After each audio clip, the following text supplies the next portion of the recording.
Welcome, welcome, Chris Rose, Dusty Omelet. How you doing? Just getting a few more things set up here, and we'll get right into it.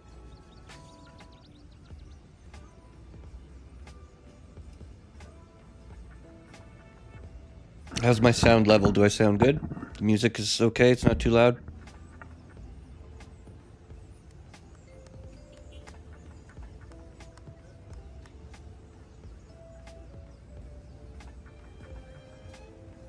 All right, so if you guys don't know what this is we're going to go on an adventure with Opie McGruff today. You can't really hear any music.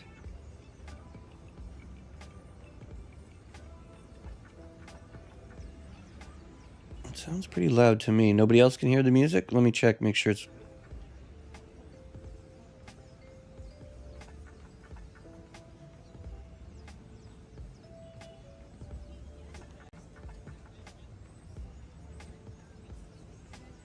You should be able to hear that. Let me turn it up a bit for you.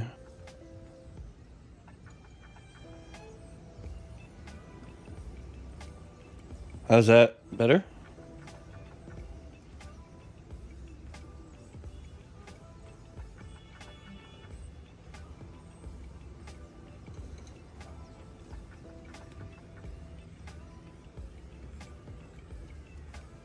All right, so... Yeah, it's supposed to be way in the background. Can you hear the street sounds?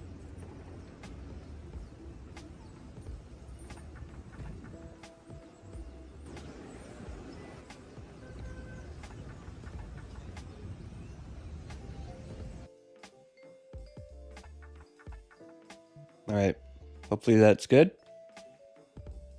Okay, so what I have... I just turned them off now.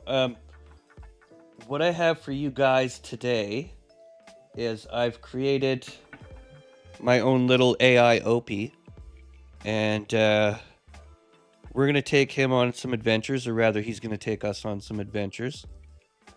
And we're going to see how it goes and where we go. We'll kind of let him direct some of the way, but I also want you guys to pitch in with story beats and ideas and stuff like that if you want. You can offer suggestions. And depending on what we choose and what the AI spits out, we'll see how the story takes us. And this shit can get pretty wild. So I've trained it on Opie, so it's pretty freaking close to actual Opie. So like for example here, let's just see what he says here.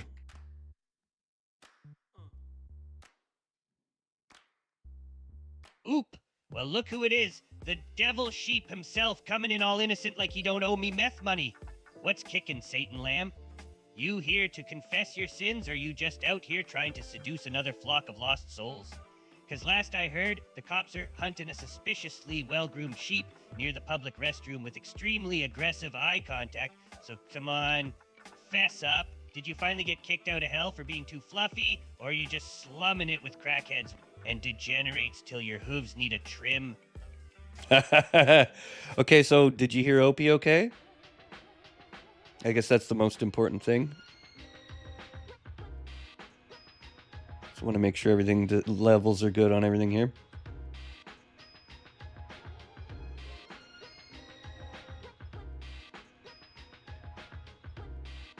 Here, let's ask him what he's up to today.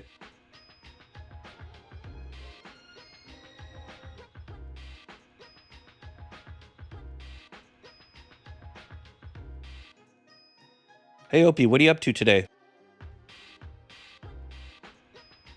Oh, you know me, just chilling under the overpass and keeping it classy. Ain't nothing like way up to the smell of piss, hot garbage, and the sweet sound of traffic at 6 a.m. You? Let's ask him to take us on an adventure. Why don't we chat?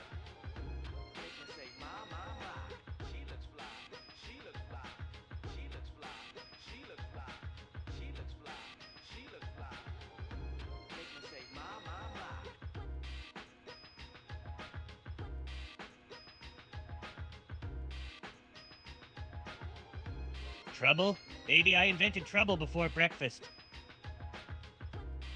How about this? Dirty Mike's got a shopping cart full of expired meat samples from Costco. Long story involving a forklift and a nervous breakdown. And we were gonna trade them to some college kids for LSD, but you look like you're ready for the main event. I cased that new Tesla parked near the overpass. Fancy unlocked, GPS still on. We swipe it, drive it to Tijuana in 12 hours flat, sell it to my cousin Cletus. He's actually a goat named Gary, but he acts like Cletus. Split 5K in cash. You dour? You know what's real funny?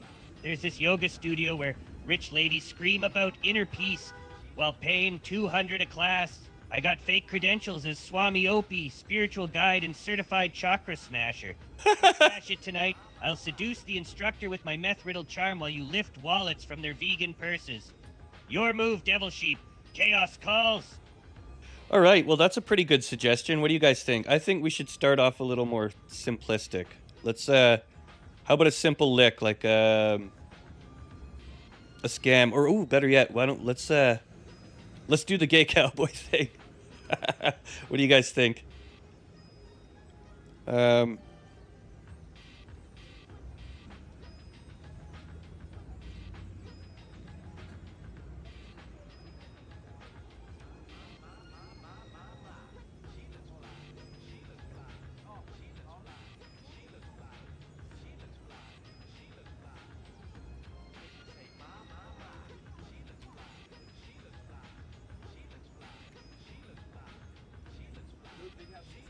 All right, how about something a little more simplistic to start?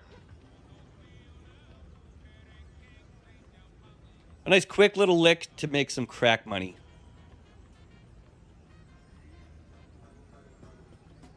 Ah, keeping it simple, huh?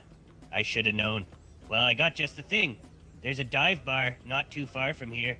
Bunch of locals, mostly regulars. They get sloppy drunk by 6 p.m. and leave their wallets in their cars. We smash and grab while they watch a football game and sing along to Achy Breaky Heart for the 5 billionth time. Not glamorous, but it'll get the job done. Hey, what do you say? You in? Wait, what do you say? Yeah, I guess we could go do smash and grabs.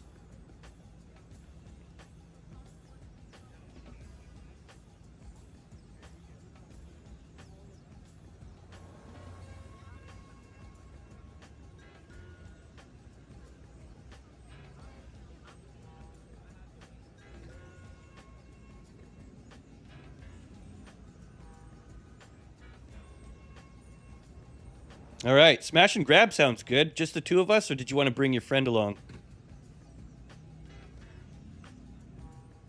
Nah, the sheep ain't invited this time.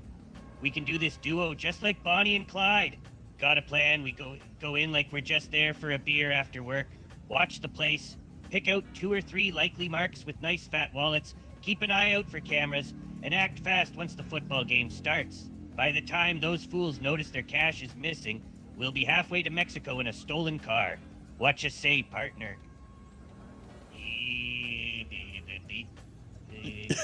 He's out of book. Opie You up moment. for a taste of sin with me? Okay, so I think he wants us to go. I thought he wanted us to smash into cars, but now it sounds like he wants us to lift wallets at the bar.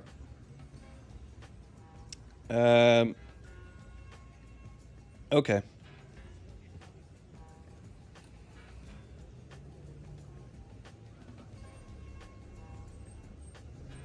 Okay, lead the way, brother. All right, let's do this. We walk in there and act natural. You take the right side and I'll cover the left. Grab a drink, watch the game, keep your eye on our marks. We want guys in suits who look like they've got something to lose. Once we got our targets, we move in when they go to the head or to buy another drink. In and out, nice and easy. Sound good, man? All right, sounds good to me.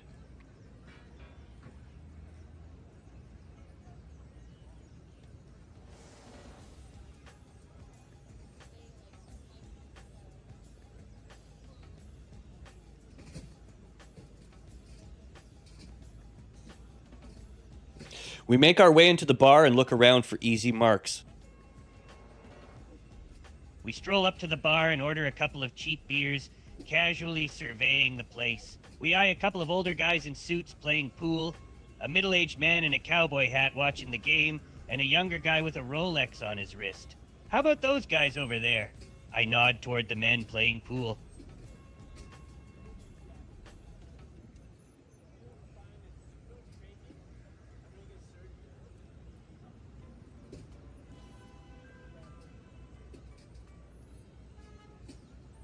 Oh, I should have had bar sound effects too. I still have street sounds, but whatever. They look okay, but what about those guys?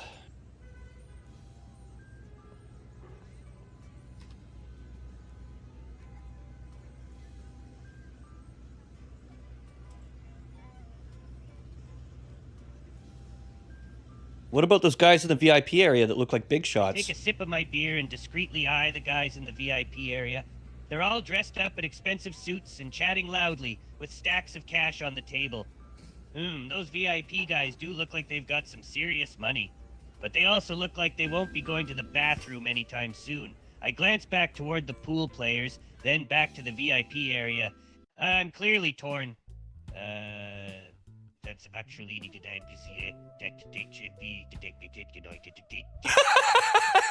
He's having a fucking Opie moment.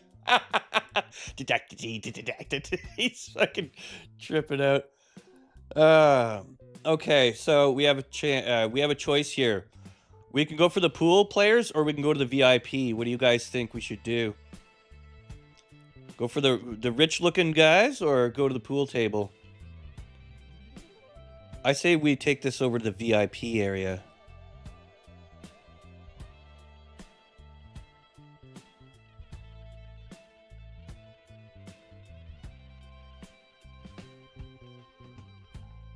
I motion to the VIP area.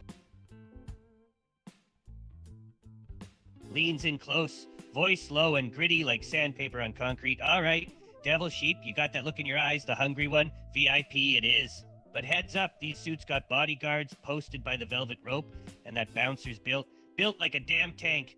So we don't steal, we persuade.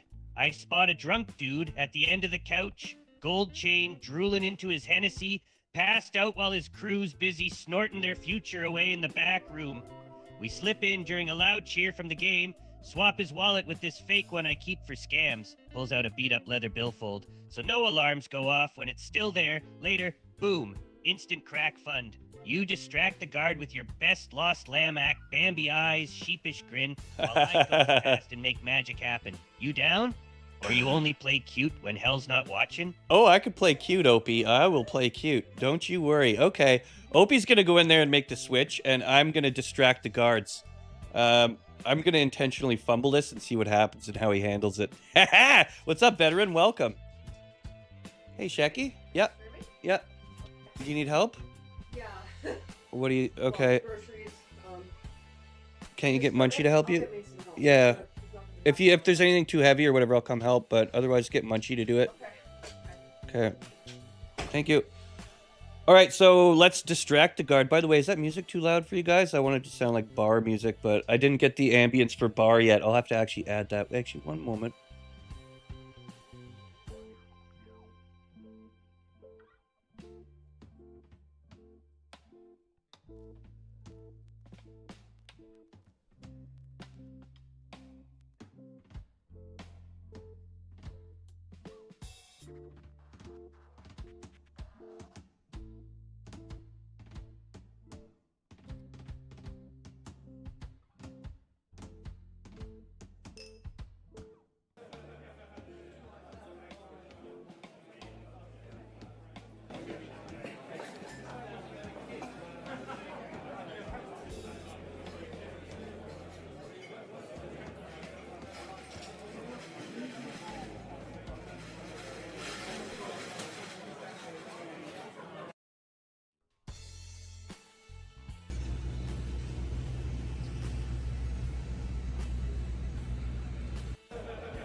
All right, there we go.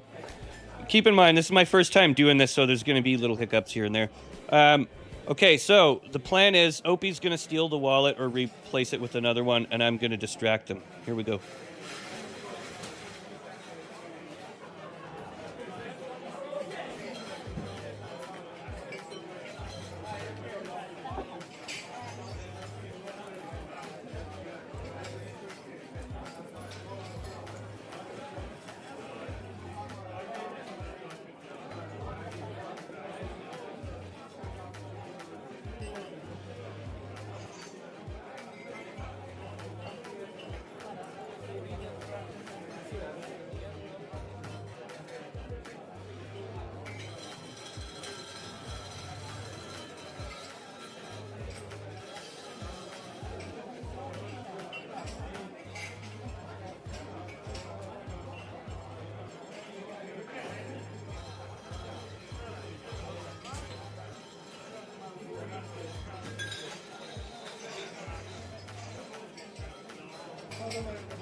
Devil walks up to the velvet rope and falls over it, pretending to be drunk in an attempt to distract the guards.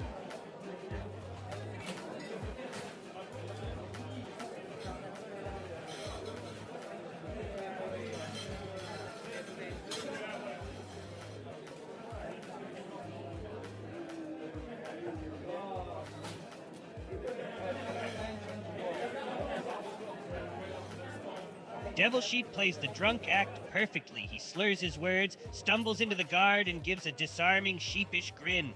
The guard's focus is fully on him now. Meanwhile, I slip through the distracted circle of guards as they focus on the stumbling sheep. I move quickly, but naturally, trying to blend in with the crowd and make my way toward the sleeping drunk with the gold chain. Sorry, my wife came in and was talking to me. It's a very busy morning right now. Okay, Devil plays the drunk act perfectly, blah, blah, blah. Okay.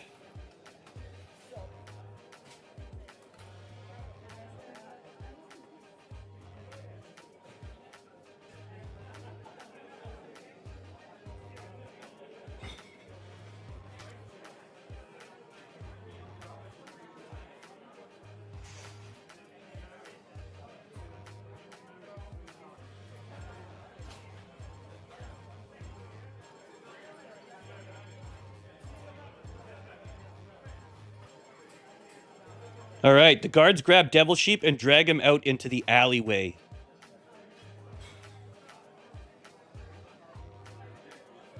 From a distance, I see the guards grab Devil Sheep and drag him away from the VIP area. My heart pounds as I wait for an opportunity to move. Suddenly, an idea strikes me. I take out a few pills from my pocket, crush one and mix it into the sleeping drunk's drink. I watch as the drugged drink is slowly finished by the guy, still passed out. Time to make my move.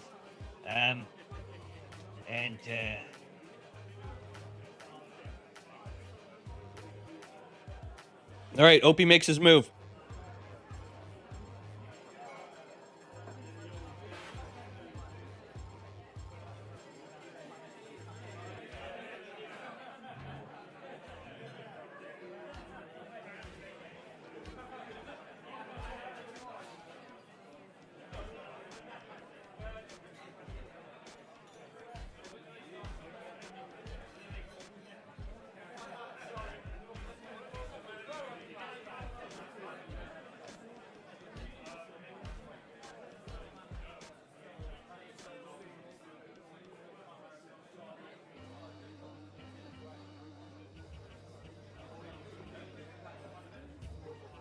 Right. Opie fumbles the wallet and has to bend over to pick it up. Meanwhile, Devil Sheep is thrown onto the pavement outside and the guards begin to return.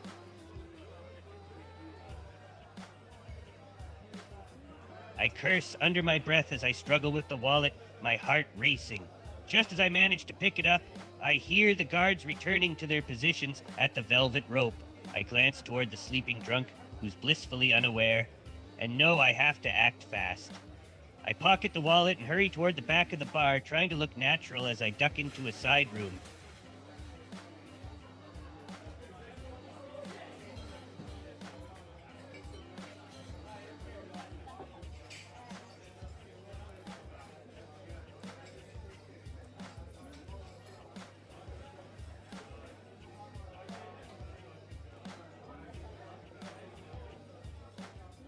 All right, Devil hammers on the door trying to get back into the bar. And yes, it's AI. I created the little I Opie. can't let Devil Sheep get left behind. That'd be bad karma, and I need all the luck I can get.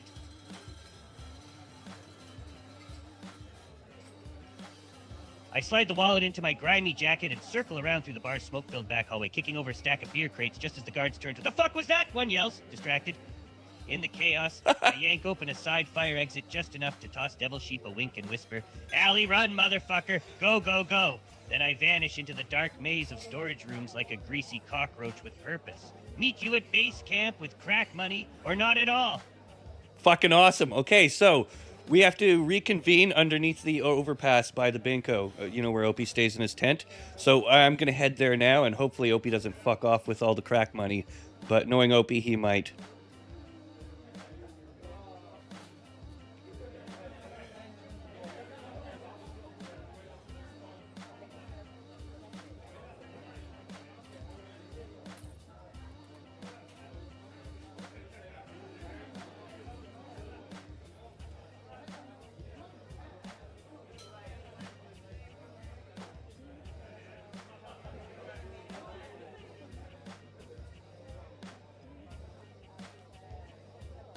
All right, Devil runs to the tent under the overpass to meet up with Opie, but he runs into Dirty Mike while he waits for Opie.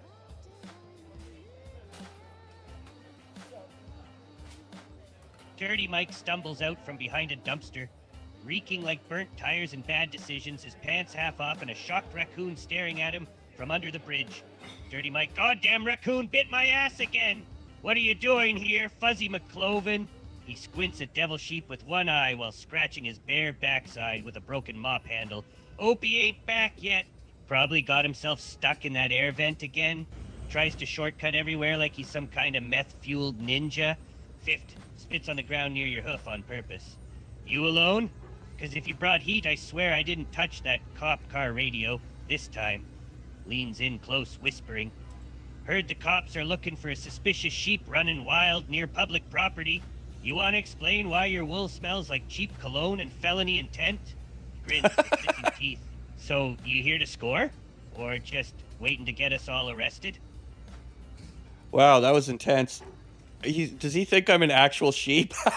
I could create my own profile, which I should have done because I just simply put Devil Sheep, so I'm assuming the AI Opie thinks I'm an actual fucking sheep.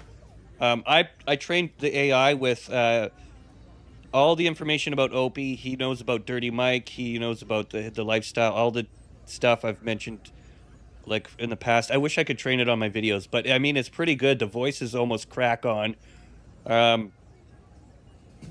So far, so good, though. What do you guys think? Okay, so let's invite Dirty Mike into the tent and smoke some crack.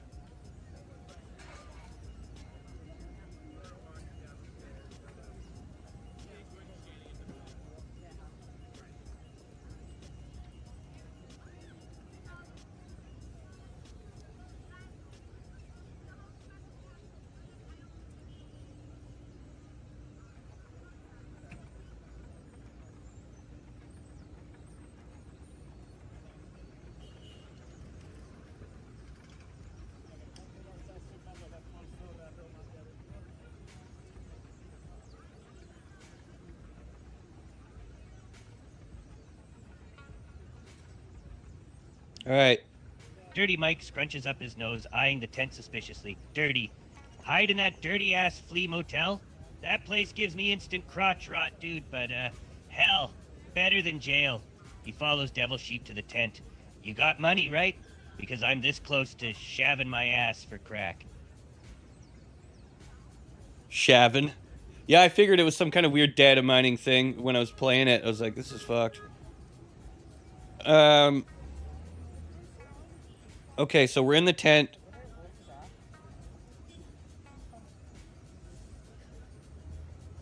Oh, he doesn't have crack, does he? I got an idea. Why don't we get Opie and Dirty Mike to do some gay cowboy action to try to earn some money for crack? So I'm going to suggest that.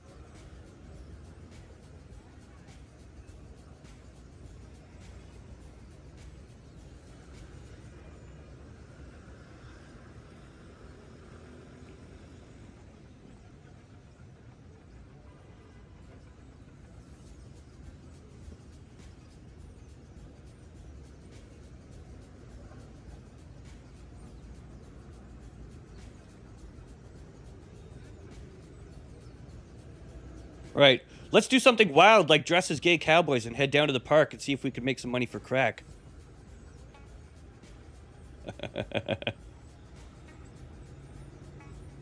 I pop out from behind a graffiti-covered pillar, wild-eyed and grinning like a junkie who just found expired lottery tickets. Gay cowboys? Yes. Devil sheep, you genius little horned felon. You just unlocked the secret level. Pulls out a bedazzled bandana, one glittery chap made of trash bags and caution tape, and 2 cowboy hats, one with a bent antenna that says Ellie Stick in Sharpie. Meet my alter ego. Buck and Blow, the rodeo stud who will spare change. Mike, here's Cletus the slack-ass, our weepy bull rider with commitment issues. Turns to Dirty Mike. Wear these or walk naked, your choice. The park's packed with lonely dudes on dating apps looking for rough trade. We ain't rough. We're cracked out trash, but close enough. We head down at twilight. I flirt hard with any dude wearing boots. Married ones pay extra. Devil runs interference if cops show. Mike cries in the bushes between gigs to stay in character. First round of rocks is on me, as soon as one of you pays for them. So, who's ready to ride the cock trail to Candy Mountain? Oh, so much about this is awesome. Oh, Mike cries in the bushes between gigs to stay in character. Who's ready to ride the cock trail to County Mountain? There's a new fucking slogan. He even puts in the fucking emojis and shit. Oh, fuck. Hey, Frosted, how you doing, buddy? Good morning.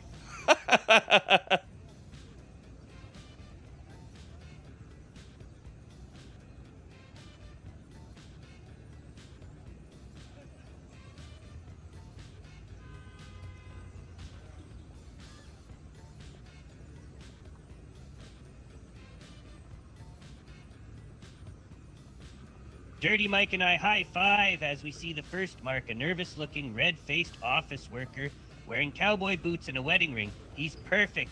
You distract him while I scope his bankroll? Distract him while you scope his bankroll. Well,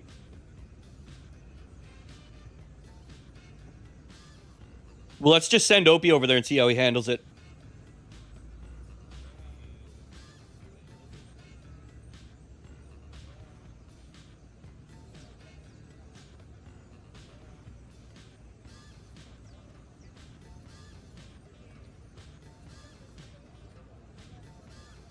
You go talk to him first, Opie. Let's see how good your sales pitch is.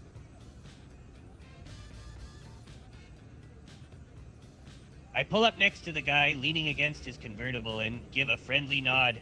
Howdy, partner. Looking a little flushed. Rough day at the office?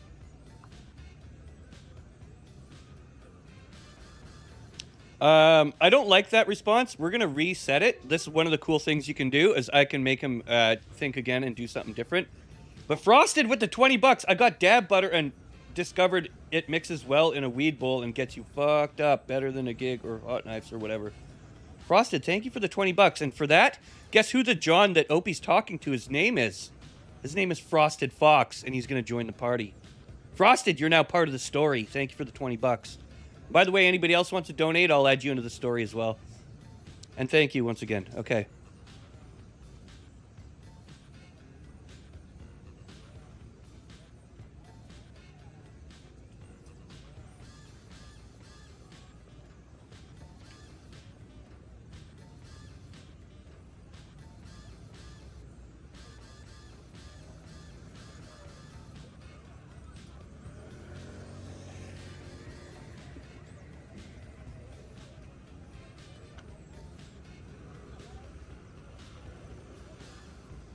All right, the man says his name is Frosted Fox and he loves femboys. He's willing to pay $20 for a sloppy blowjob. Let's see what Opie handles this. Opie smirks, leaning in with a greasy wink and a crooked tooth grin. Frosted Fox? Cute. Real cute. You know what they say. Ain't no shame in the game when the price is right. Turns slightly gestures to Devil Sheep like a busted game show host. But see, pal, I'm strictly old school cowboy. Rugged, bearded, smell like diesel and poor decisions. This right here pats Devil on the back. This is my little brother, Cocoa Fleece. Shy as hell, but daddy's favorite mistake. He's part sheep, part sinner, all mouth. Lowers voice, $20? He's trying to make me do it. Dream of He's trying to sell me out. Okay, for you, special midnight rodeo discount. But if you touch his horns without asking, my buddy Mike comes out of that bush behind you screaming like a banshee with herbs. And trust me, you don't want that. Whisper to Devil, go get paid, angel-ass devil, and save me at least 5 for rocks. He's trying to pin it on me. Fucking classic Opie. Of course he's gonna try to get me to do it. Oh no. Well, let's see. I got it.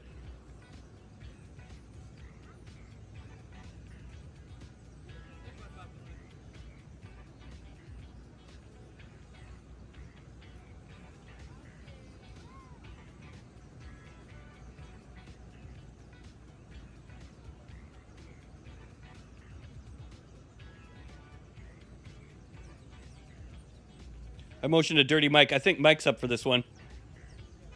Dirty Mike stumbles out from a thorny patch of bushes, his ass covered in twigs and scratches. He's clearly just been crying again. Dirty, oh, hey bud. Damn. Sniffs, dabs at his eyes, sniffles. I swear to God, if I got poison oak one more time, but I can't help it. He gives a pathetic grin with his meth-choked gummer. Looks at Frosted Fox with sad eyes, a sniffling wreck. You got a tissue, pal? Meth-choked gummer. Holy fuck, I trained this thing way too well on Opie's shit. It's crazy. I swear I'm like talking to Opie here. Okay.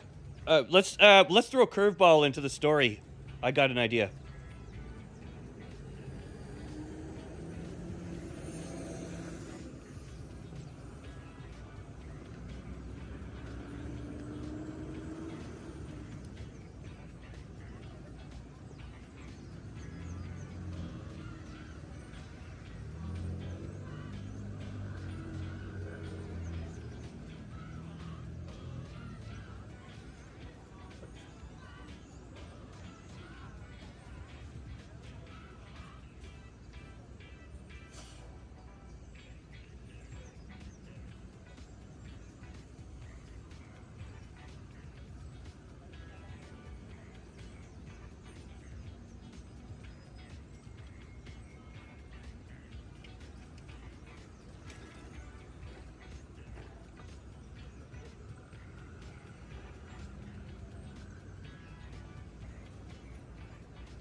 Just then,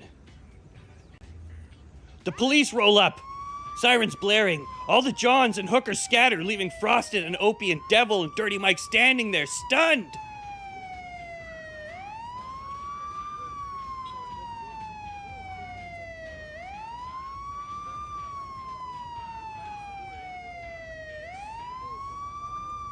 We watch as the cops roll in to scatter the Johns and hookers, a chaotic whirlwind of flashing lights and panicked noises. Dirty Mike looks back and forth between the flashing lights, frozen in fear, as if he's the deer about to get turned into an ugly hood ornament. What the hell do we do, Opie? Where's that damn woolly freak when you need him? All right. Now I think the boys all scattered together. What do you guys say?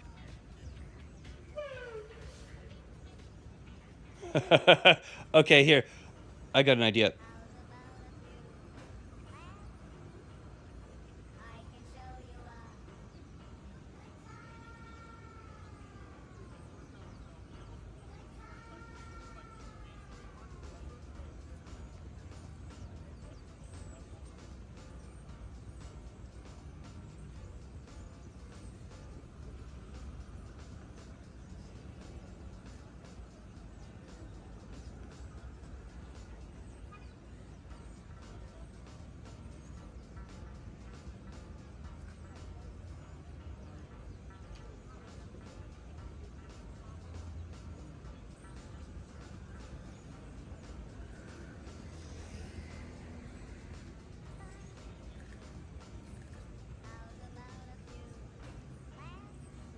All right, Devil motions to a nearby abandoned warehouse and says, "Let's bolt!" The whole group, including Frosted, Dirty Mike, Opie, and Devil Sheep, all run off together.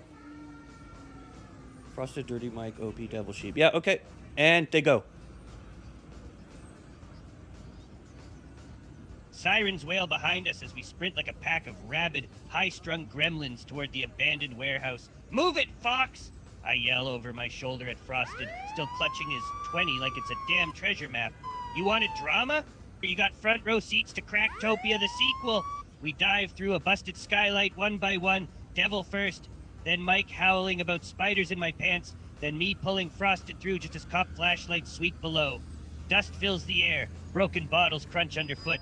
The place smells like rat piss and forgotten dreams. Welcome to Casa de No Fucks Given. A sheep with wild eyes and a jagged grin. Now what? You want to start an underground cowboy circus in here? It's already crying into the echo chamber. I think he hears voices again. Underground cowboy circus. The raccoons are judging me. I pull out the wallet from earlier, flip it open. Ooh. Score. 3 cards, 142 cash, and oh sweet baby Jesus, a Costco membership receipt with an address on it.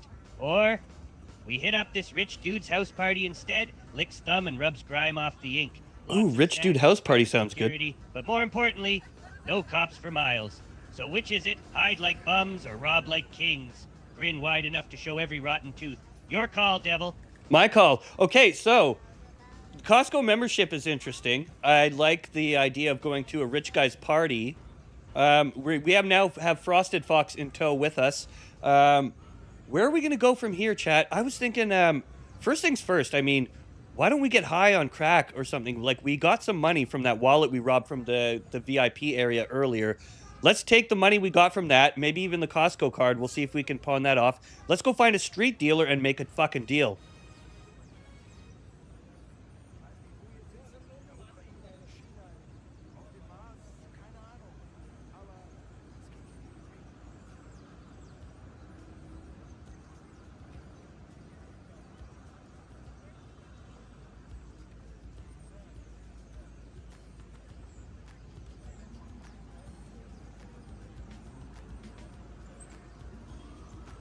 Let's get high first. Do you have a plug for crack, Opie?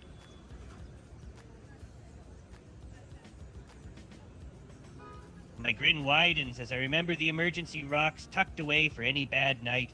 That, my woolly friend, is the best idea you've had all night. Follow me. We follow me through a maze of busted shelves, abandoned machinery, and graffiti until we get to a makeshift nest near a busted window. I pull out a battered pipe and several baggies. The glass glitters in the faint moonlight. Who gets first smoke?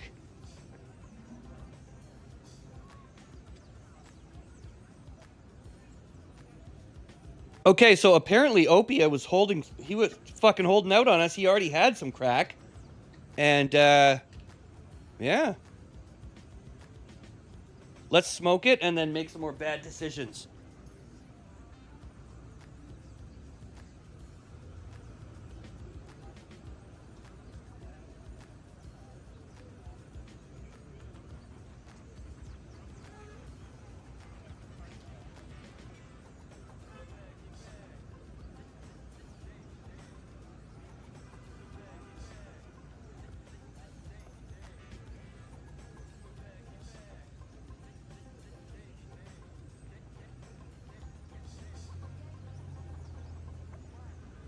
Oh, you didn't hear that. Devil hits the pipe, his face lighting in that familiar red-eyed blaze of bliss. I see his shoulders drop as tension bleeds away. Fox gives a sheepish grin as he takes the pipe, eyes full of curiosity and fear all at once. He hesitantly puts it to his lips, takes a hit, lets the world melt away. He blows out a plume of smoke like a dragon in a fairy tale. His eyes glaze over, and his body goes all loose. "Goddamn," he whispers, grinning. "That is good."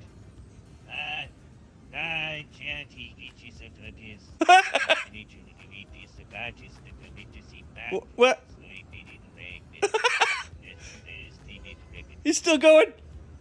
I love the way the fucking AI hallucinates right at the end, making it look all fucking like he's actually stoned. He's like, baby. Here, let's throw him another curveball. Frosted, you didn't handle that toke well. It's gonna hit you bad, bro. By the way, sorry I didn't read this in time. I have to remember to read it before I hit the button because then Opie starts talking. Devil grabs a crack pipe, smokes some, and then passes it to Frosted Fox. So, now Frosted. Oh, Jesus fuck, veteran, man. Man, you just depressed me. Stream's over. No, just kidding. How about this? Frosted Fox overdoses or something. Here, let's see how Opie handles this.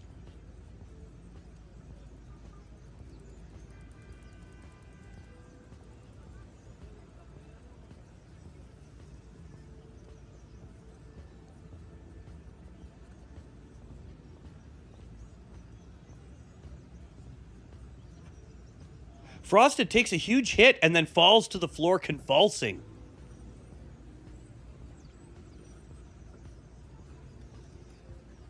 Jesus, what the hell? I shout as Fox hits the concrete floor with a thud and starts seizing.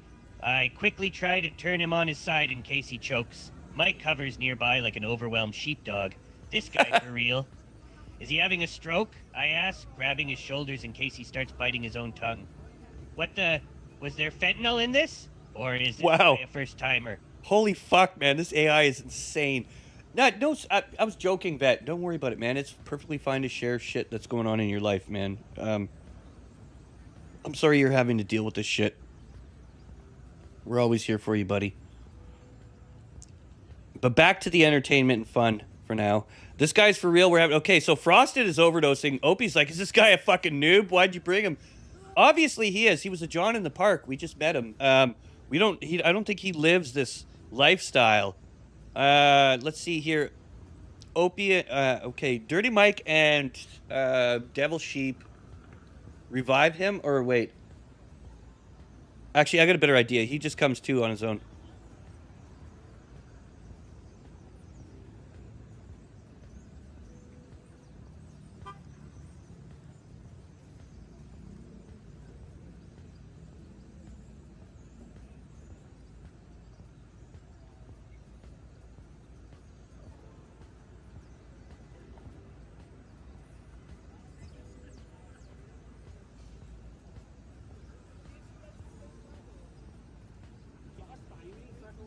Frosted, what do you want? When you come out of your drug overdose thing, what do you want to exclaim? This will be something that you exclaim. What's something you, like, say you just came out of this, you sit up and you're just like, ah, and then you say something.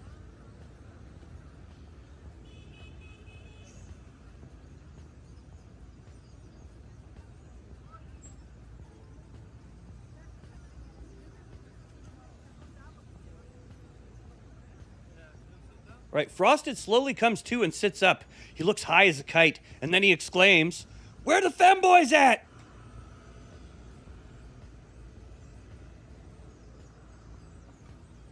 Whoa, he lives, I say, helping him up. You okay? Foxy.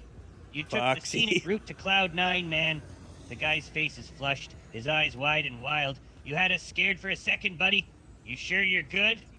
Fox looks around, blinking, taking in the warehouse Devil, Mike, and me. I'm good, he mumbles, still a little dazed. Yeah, Clint. The Benny stayed for you. They actually see the He's having another Opie moment. This detained. It's it. I love it when he goes into fucking Opie mode. The AI starts hallucinating. He's like, bah, bah, bah, bah. Okay, so Fox is good. On to the next adventure. Time for another curveball. Let's switch the story up and get the gears moving. We need some kind of thing to overcome. You know, if you don't have conflict, you don't have a good story. So we're going to create some conflict here.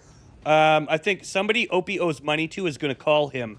And then we're going to see how Opie deals with that. And then we're going to have to be trying to make money to pay off the debt that Opie owes or something like that. You know, some sort of MacGuffin.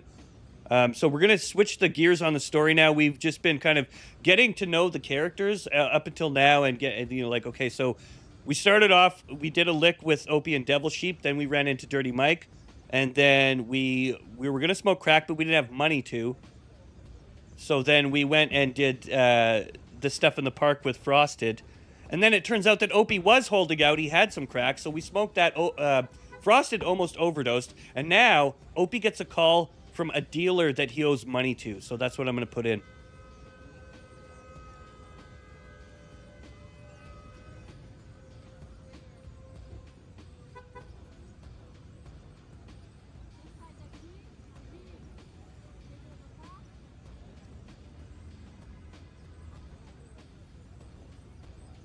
All right, Opie gets a call from a drug dealer he owes money to. My busted phone buzzes like a dying fly in a pickle jar.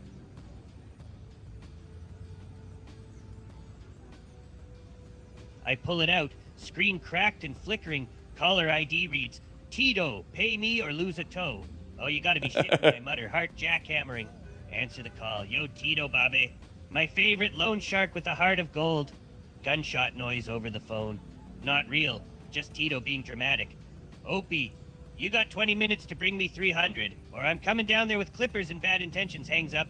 I turn to Devil Sheep, eyes wide like saucers. Change of plans. We either find $300 quick, or I'm gonna be known as Toeless Opie, the legend begins. Dry lips, glances at Frosted Fox still giggling about femboys. So, who's up for robbing a rich man's party? That Costco receipt says there's catered drinks, open bar, and if we're lucky, a safe full of cash upstairs. Scoffs. Or y'all can help me cut off one of Mike's toes for collateral. Mike shrieks. Not the toes again! It mentions, okay, this AI is so well trained. Listen, it knows Opie inside and out. It's fucking crazy. And not only that, but it plays along so nicely. Like, it remembers the femboy worms shit with Frosted. It mentions that. And then it calls on Dirty Mike and then mentions the toe. Like, I am so impressed with this AI. Like, listen, I don't want to toot my own horn here, but I think I fucking cooked. I cooked. I like this idea. We owe this guy $300. So now our story is about how do we pay this fucking drug dealer who's going to come and kill Opie if he doesn't pay. He suggested this rich guy's party, but I was thinking of something a little different.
All right, Devil has an idea, and then he says, hey, Opie, why don't you ask the dealer if he has any work we could do to pay off the debt? I'm sure he might have some enemies we could set up or something.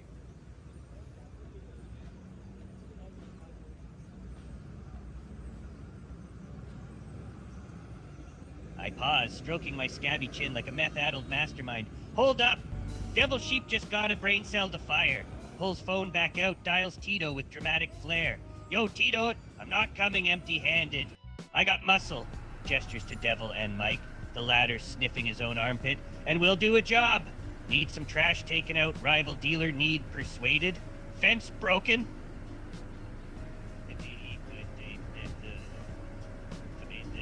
He's having an Opie moment again. Hell, I'll TP his house and moon him if you want. Listens. Eyes widen. Wait, you need someone to case that new rehab clinic on 5th? Turns to the group whispering. Rich people going cold turkey in there every week. All weak, emotional, easy marks. Tito wants us to scout for cash drops or side scams. Scoffs. So who's ready to infiltrate Narcotics Narnia and rob sad millionaires of the relapse fund? Grins. Devil Sheep, think you can play sober life coach? Sober life coach. There's nothing sober about me. Let's see.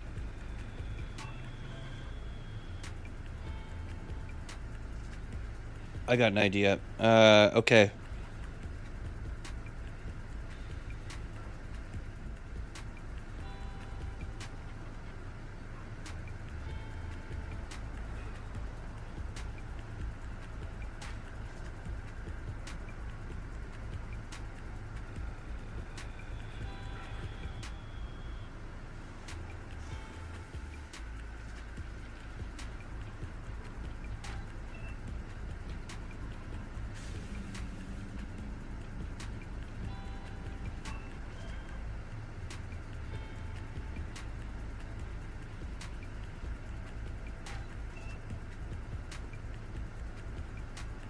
right, so Devil suggests, how about we set up one of the dealer's enemies and let him get revenge?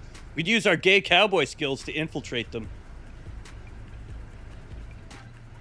I narrow my eyes, considering the idea. I like where your head's at, man, but I'm still thinking big. Setting up rival dealers is old news in our world, but you got me thinking about new turf, rich folk. What if we play the long game? Infiltrate this clinic, make friends with these rich broken souls, and when they relapse, we play rehab angel and rob them when they're at their lowest and need hope. Holy the fuck. most. Damn, Devil, you got a head for business. Wow, he wants to set up rival dealers. Rich folks. Okay, so he'd rather go to like a Betty Ford clinic. Listen, we got a John who likes blowjobs in the park. We've got Dirty Mike and Opie, and then Devil Sheep, who's just as fuck. We're not going to fit in with these people. I guess it's worth a shot, but man, I don't think they're going to kick us out. I'll tell them that.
Oh, he's thinking hard about that one.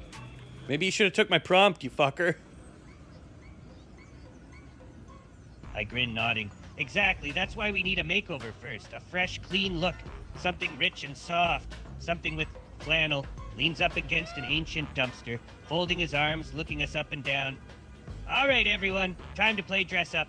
We got a high-class scam to plan. Who's in? Say, sign. Easy. Hit. Feel that pain and be me that the cat's expecting until you need to treat. I'm gonna reset this one. He's fucking losing his mind. Reset. Okay. Come on, Opie. What do you got? I lean in close, eyes twitching with manic inspiration. All right, listen up.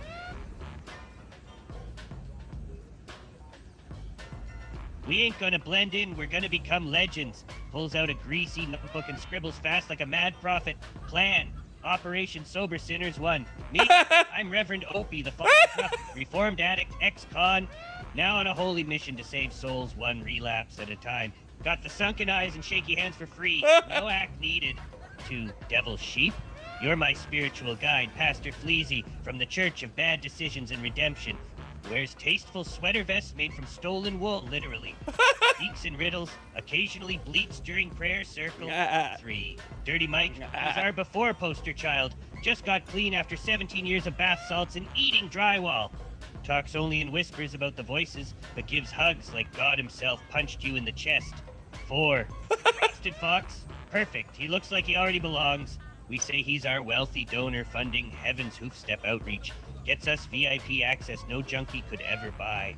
I snap fingers. All we need is a stolen van with fake ministry logo, check. A mixtape of sad gospel music with me crying over piano, already made. One actual Bible. Mike chewed most of it, but whatever. Into that clinic smelling slightly less than roadkill. He even has Dirty Mike down to a T. Ranch for spiritually confused livestock.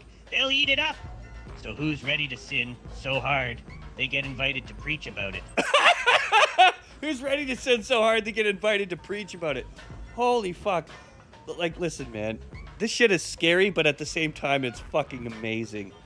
I choose to embrace it, but man, the way it is so uncannily just knows all this shit it's amazing. I've trained it for like since yesterday on like all the information I could think of, but that's just typing in text. Like This thing is putting inflection. It's put like, oh man, this is so good. Okay, so first things first, we have to look the part, right? Let's head to the fucking Binko and get some clothing. What do you guys say? Veteran with the 10 pounds. Thank you. Pound it, homie. All right. Okay, so the next step is homeless makeover.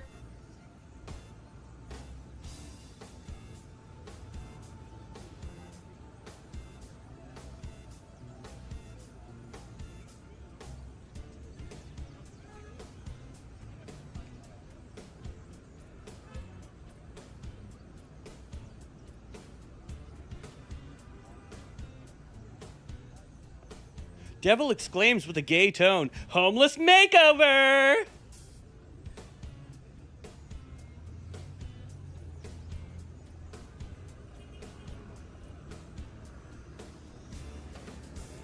Hey, Tattle, welcome. Oh, sweet mercy. You said the magic words. I snapped my fingers like a deranged fashion demon. Homeless Makeover Redemption Edition. Let's open a moldy suitcase under the tent flaps. Reveals a pile of donations we've scammed, stolen, or found in celebrity dumpsters. All right, listen up, drag queens of crime. Devil sheep, you're going ministry chic. I got this white little robe Ministry chic. stained with what I swear is grape juice and Mike's old rhinestone belt that says Daddy Mistaken Glitter. Perfect for your spiritual glow up. Me, shower, shave, or, pretend to. This thrift store blazer'll hide the meth sores if I don't scratch too hard. Mike, you smell like death warmed over, so we're giving you the broken but beautiful look. Ripped button down, more holes, more redemption. One sock off, symbolic, and we tie your hair back with cable wire for that struggling artist.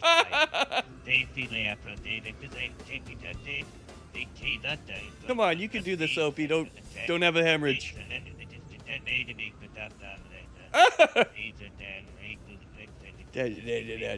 Barely holding back cackles.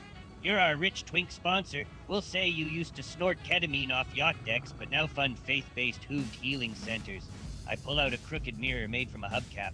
Now strike a pose, sinners. We're about to con Jesus. She-male sheep vibes activated. Wait, she-male sheep vibes activated? When did we activate the she-male sheep vibes? Welcome, Tuttle. All right, veteran, you're gonna be involved in the story as well. Thank you for your donation. Oh man, this shit is fucking amazing. Okay, so homeless makeover. We're going to do that, and then we're gonna meet. I think veteran is gonna be one of these rich people at the place here.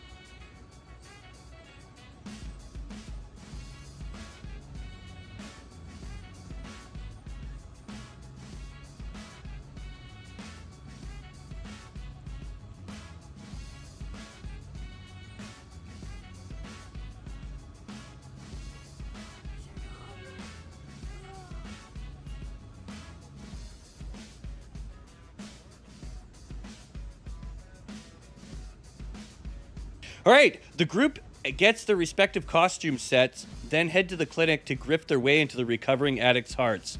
Opie leads the way.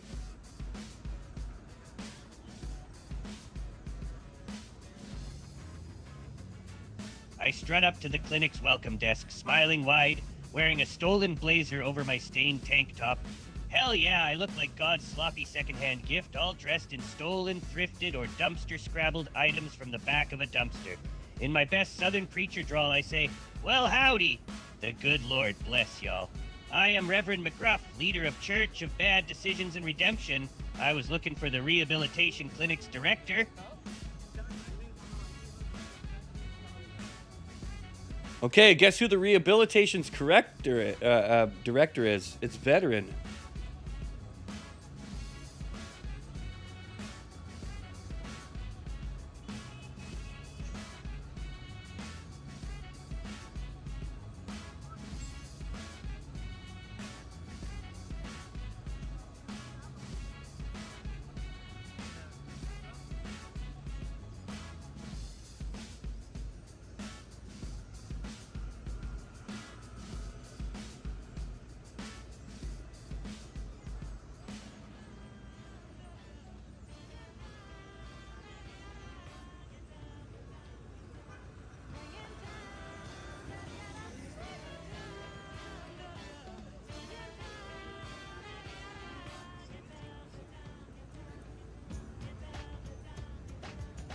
All right, the director enters the door from behind the kiosk and says, "Hello, my name is Veteran, and I direct this facility.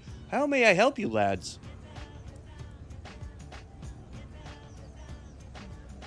I put on my best somber smile and shake his hand firmly. Not too firm, don't want to break the act. Looks around to make sure my fellow sinners are still following my lead. Lord bless you for doing his work for wayward souls. I lead a small church outside Atlanta, and we're looking to make a difference. We're not one for the limelight. I'm talking pure hearts, a ministry of the people, for the people. Ain't that right, boys?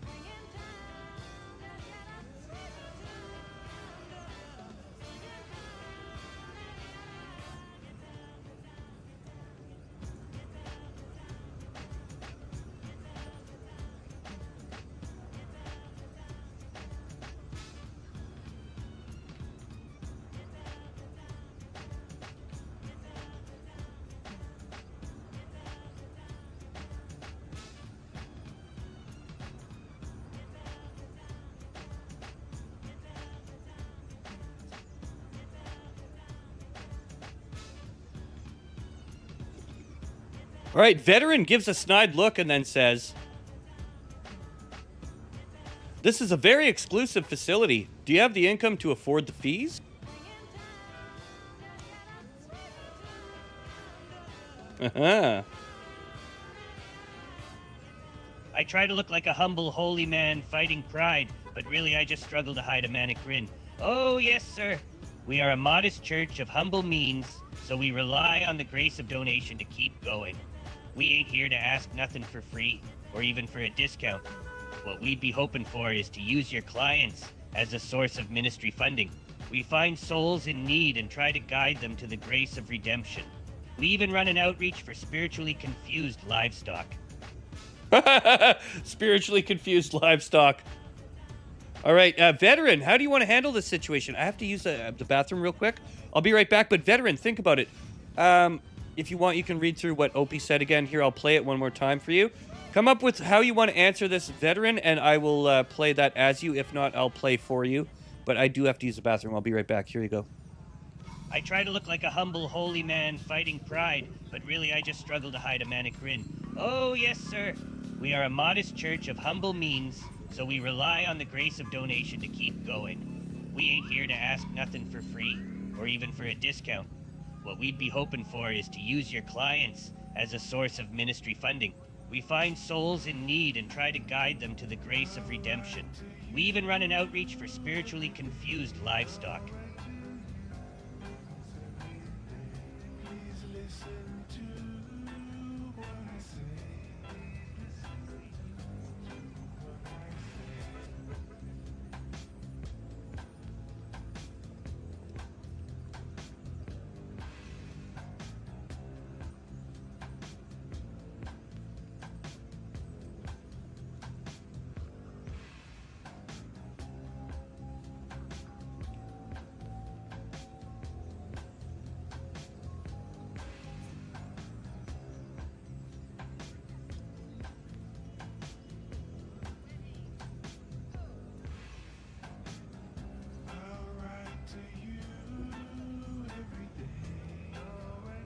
All right, I'm back. Oh, that takes a lot out of me these days. I know I just went to the bathroom. Listen, I'm not in good health. Veteran, any... Oh, you know what else? We need to stop the New York outside street sounds.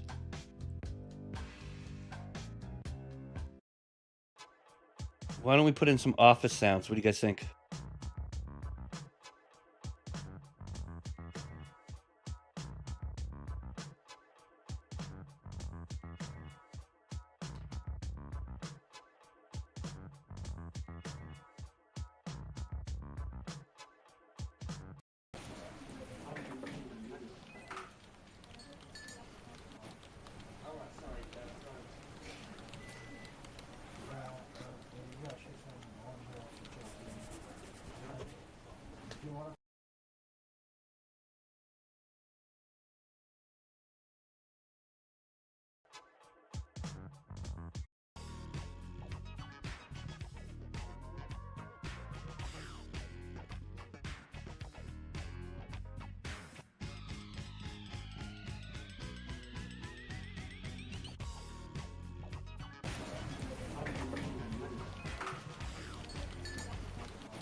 All right, here we are. We're at the office. I would say I'm not an easily fouled man. I was in Vietnam. Do you want a full reference number? 646. Line out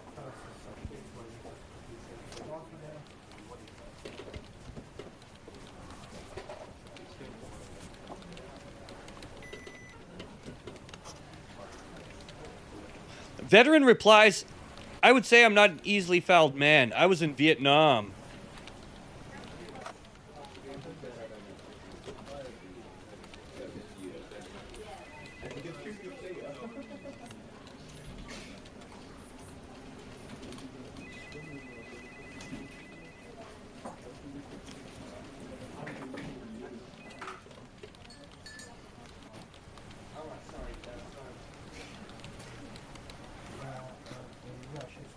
My smile stays steady. Inside, I'm sweating.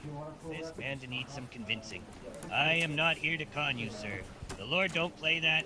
I don't need money from rich men. I'm just asking your permission to bring the gospel to your clients in any way I can in Jesus' name. And you have my word. No one will know you gave me the green light. No press, no nothing. Hey, no press, no nothing. G.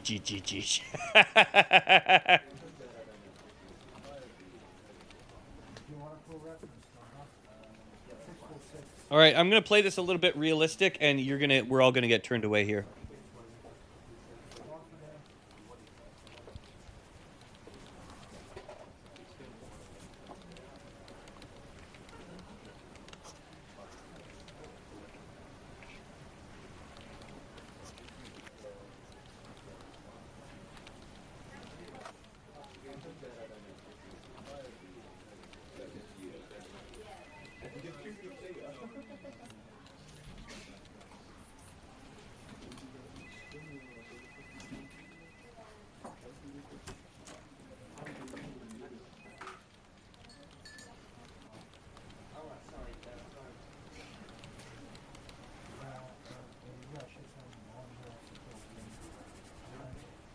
Do you want a full reference number?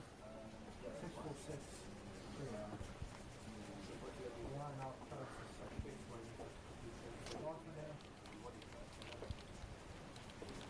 All right. The director looks at the group up and down and then exclaims, "You can't fool me. You're nothing but low-income degenerates. Now leave the premises before I call the police."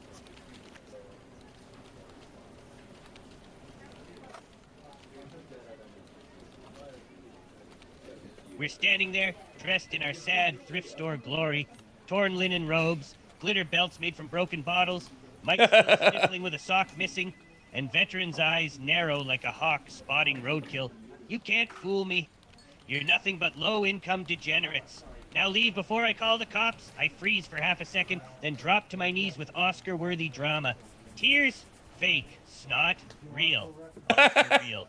But we'll go with theatrical today. Lord forgive him. He don't know what he sees. I cry out, arms raised to the stained ceiling tiles of redemption. He calls us degenerates, but ain't that what grace is for? We was all lost. I've sucked dick for meth behind stations. Mike ate a dead raccoon and prayed over it. Devil here's part demon and fully unlicensed to counsel minors. Turn to Veteran, voice breaking.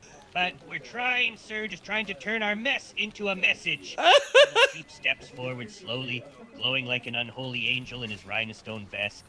And maybe, he whispers in that soft, gay preacher tone only heaven could sanction, God sent us here not for help, but for you. Mike collapses sobbing. I just want to be clean enough for one hug. Sirens wail faintly. He's so good at the manipulation. Holy shit, it's just totally Opie. Stand up slow. Cops are coming.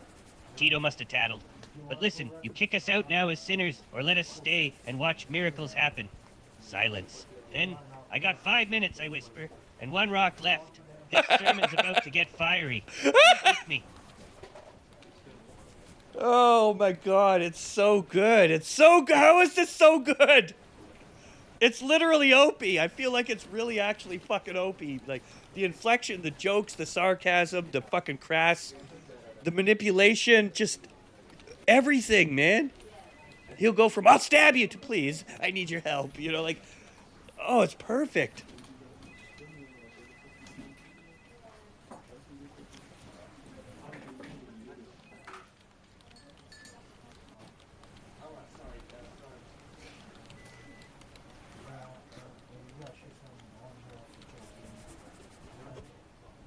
want a full reference number? 646. Line out past the second. Walk in there.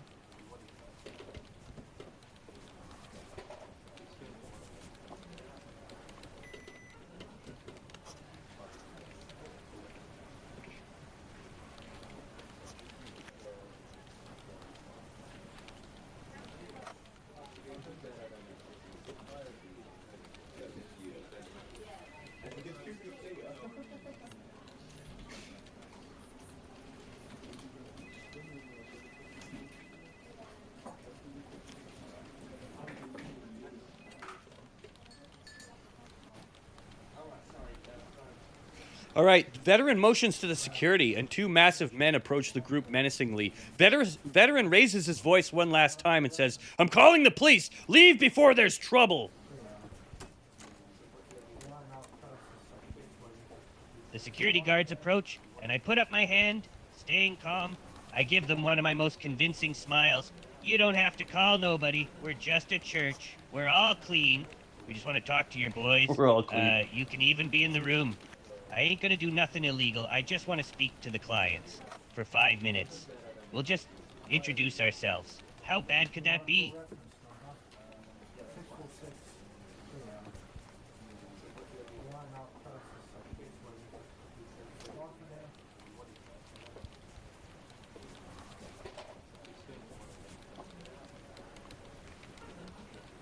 Security guards drag the group outside and lock the doors. The doors click shut like a prison cell. We're locked out. Damn, maybe I'm losing my charm. I turn to Devil Sheep, hoping for a sign. Of course, Opie looks to Devil Sheep to show him what to do next. All right, I want to direct this in a different direction here. I want to go more lowbrow with it and less technical, so I got an idea.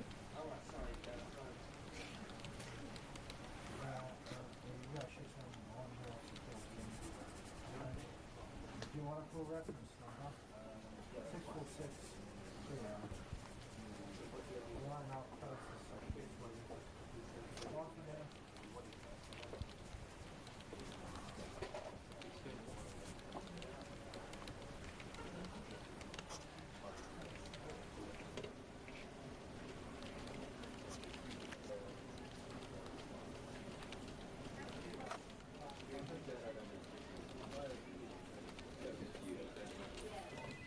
Devil Sheep says, "Let's call the dealer back and tell him we need more time." Damn, I think you're right, man. We ain't winning this war today. I pull out my cracked phone with shaky fingers, battery at 2 cent naturally. Only 1 bar, but let's pray Tito's in a mercy mood. Dialed. Ringing. Voice on the other end. You got 30 seconds, Opie. Or I'm selling your kneecaps as dice. I take a deep breath. Tito, baby, angel of doom. We're working on it. Got a ministry gig going south. Rich folks ain't falling for our holy horse shit today. Glance at Devil Sheep, eyes wide. But we got potential. New plan, rehab rave by midnight.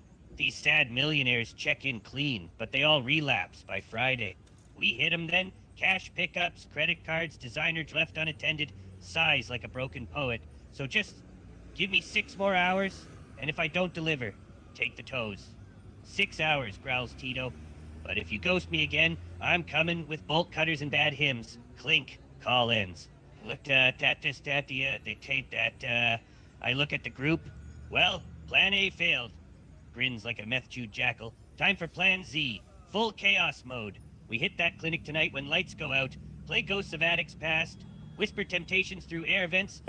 Guys into their AC unit. Devil seduces their sobriety rings. I steal their pain and sell it back to 'em cheaper than hope.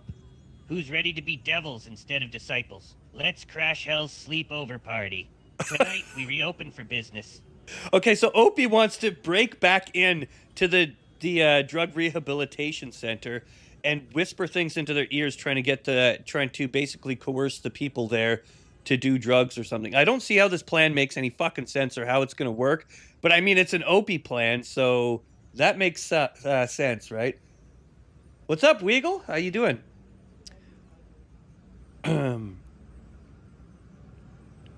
So do you guys want to break back in? or do you want to try a different way to make money? I think this whole drug rehabilitation center is kind of a flop. I think we should redirect Opie into a different one, but that's me. If you guys want, we can see where this goes and break in tonight. I honestly think, though, sitting there whispering in the vet, like, Opie's an idiot. Obviously, this plan's not going to work. We're not going to make any money, and I want to progress the story a little bit quicker, so I'm thinking maybe Devil takes the charge on this one. And here we go. Give me a second.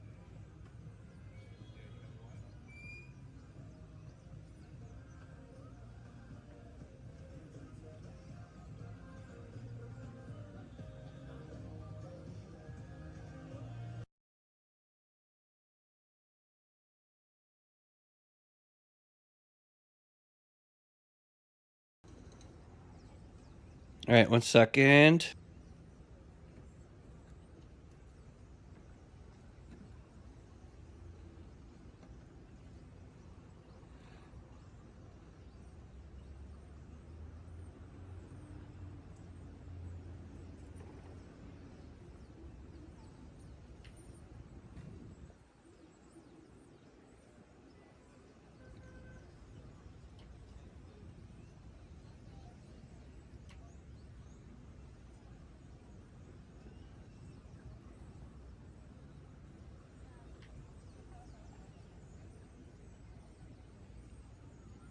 Phone. Devil grabs the phone and calls the dealer back. I have a better idea.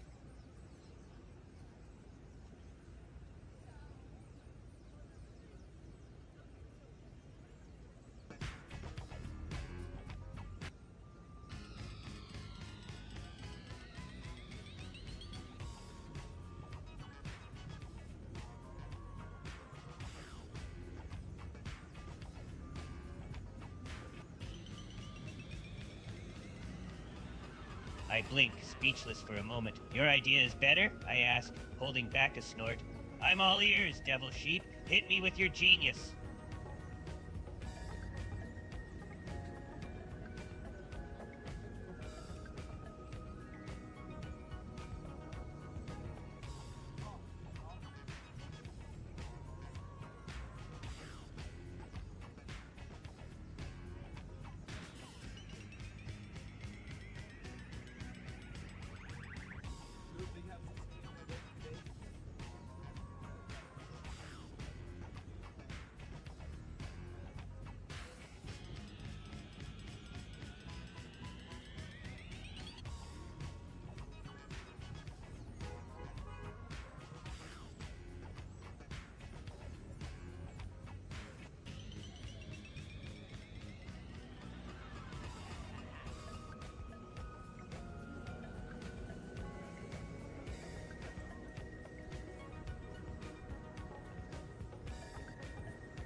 All right, sorry that took a bit. All right, the dealer answers the phone after some deliberation. Devil Sheep hangs up the phone and says, "We have a lick tonight at 10 p.m. near the docks. Mark will be trolling for male prostitutes. We dress the part, get in his car, and go to wherever the location takes us. When we're there, we call the dealer and give him the location so he can send a hit squad." My eyebrows raise, a grin spreads across my face like it's on fire. Then I laugh so hard my eyes water. This guy just outplanned me. Hot damn, you crazy sheep. I like where your head's at. No God, no conscience, full throttle on the highway to hell. I like it. I slap him on his woolly shoulder. You're a bad Hi, woolly influence, shoulder. man. The best kind. The best kind. I say, he...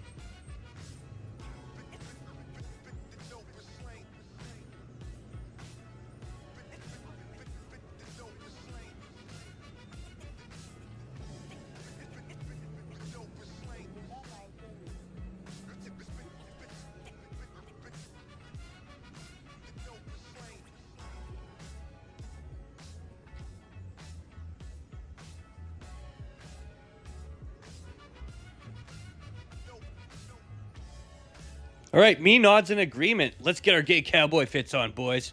You coming, Frosted?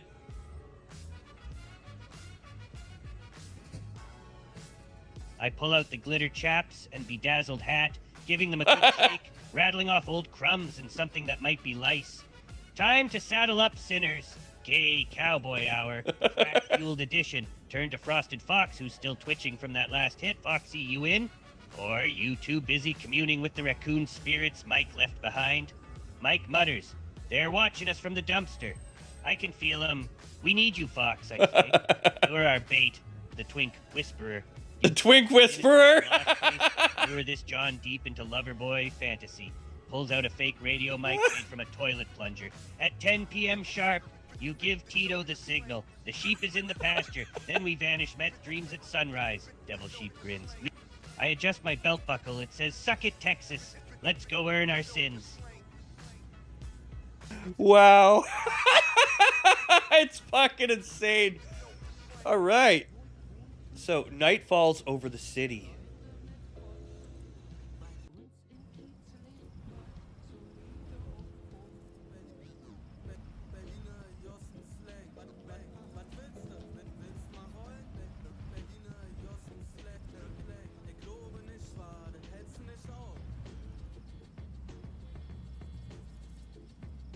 Night falls over the city as the group makes its way to the docks.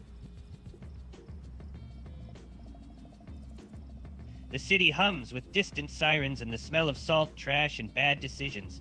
We crouch behind rusted shipping containers, me and my glitter chaps, Devil Sheep looking like a demonic Abercrombie model, Mike wrapped in Christmas lights for ambiance, and Frosted Fox fluffing his hair like he's about to audition for a boy band intervention. 10 o'clock, I whisper. Lights off, phones on silent. And Mike, stop humming the gay national anthem. You'll scare the fish. The gay national anthem. Town car rolls up slow, tinted windows fogged from inside heat. Music leaks out, sad synth pop, and someone breathing too loud. Showtime. Devil steps forward, swaying hips like he was born on a neon runway made of sin. Frosted Fox gives the signal. The sheep is in the pasture, and we wait.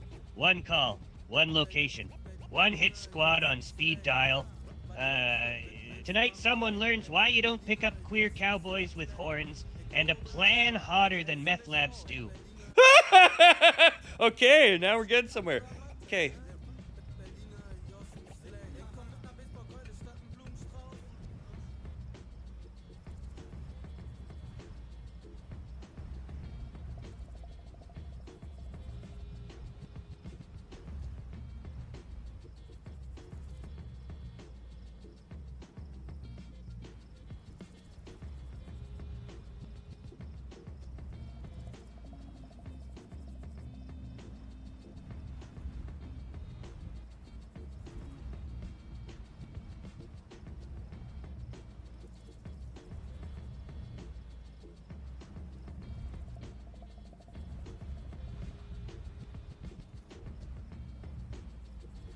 All right, Devil leans into the car window and says something illegible, then motions to the group to get into the car. Opie gets into the front passenger seat.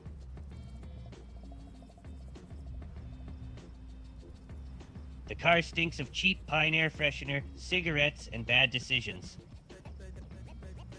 I turn to the driver, a paunchy middle-aged man with the kind of tired-looking eyes that say he lost his soul a long time back in this wasteland of a city. "Howdy!" The driver gives me the side eye, then looks back at Devil and his demonic glitz in the back seat. "Where to, boys?" he asks, eyes suspicious.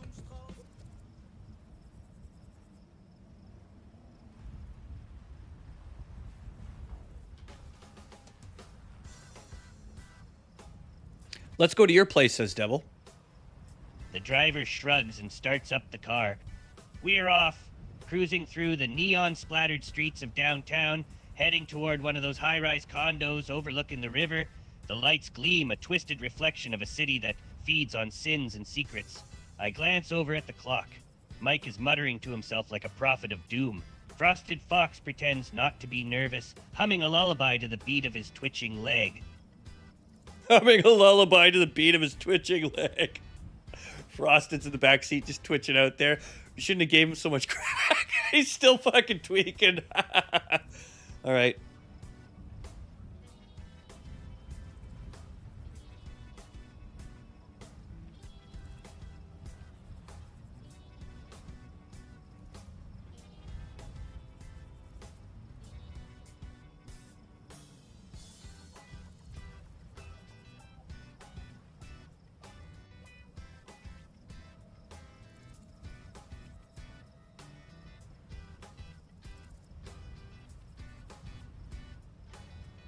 The John looks over at Opie and says, "My name is Skylar Pooh Bear. What's yours?"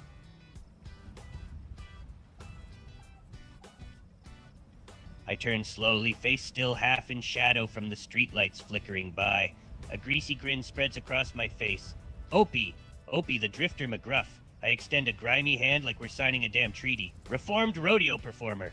Part-time preacher.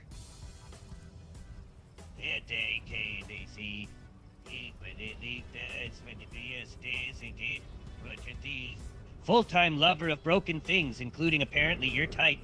Pause. Lean in slightly, voice low and raspy. But you can call me Buck and Blow if you're feeling lucky, or just real desperate. Glance back at Devil Sheep smirking in the rearview mirror. We're all kinda lucky tonight, ain't we? Pooh Bear? Pooh Bear!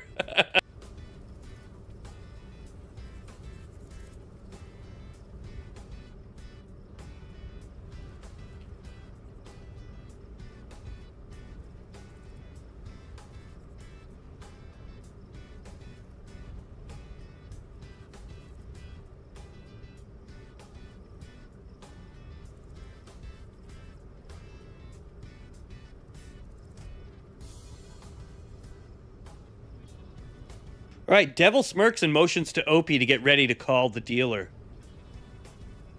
I pull out my phone. Screen cracked. Battery at 3. Tito's number is already dialed. Thumb hovering over call. Skylar's voice hums in the background. So, you boys like candles? I got a whole aromatherapy setup at my place. I fake a laugh, gritty and forced while holding the phone low under the seat. Love candles, Pooh Bear. But you know what I love more? Turn to Devil. Our eyes lock, commitment. Then, with one swift motion, I hit send. Phone rings once. Then, a whisper into the receiver. He's heading east, high-rise near Riverbend condos, bringing us inside. And Tito, bring snacks. This gangbang's about to get biblical. I hang up. Time to crash this date like a meth-addled messiah. You did that right in front of the fucking guy? Oh my god. This gang's about to get biblical. Jesus Christ, there's a quote. Bring snacks, this gangbang's about to get biblical. Opie McGruff, 2025. Holy fuck. But why would you do that right in front of the guy? Okay, now, this is fucked. Okay, the guy, obviously the guy's gonna be, okay, we need to deal with this. Okay, 1 second.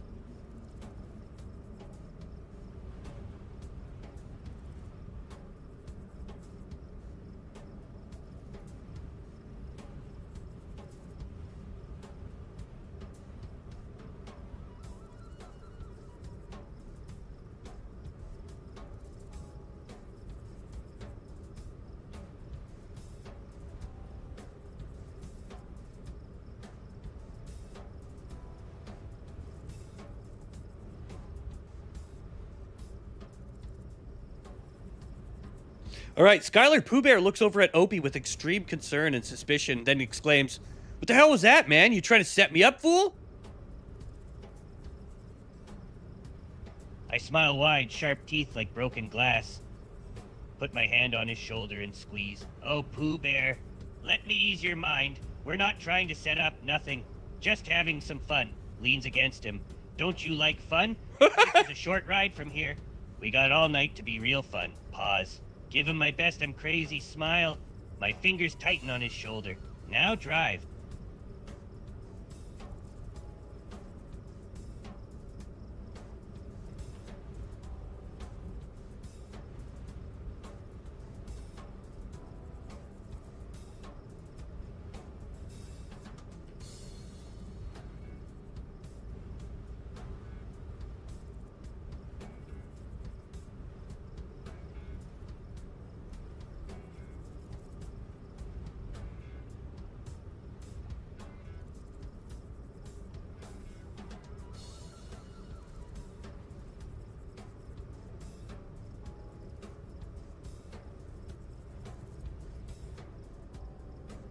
All right, I'm escalating.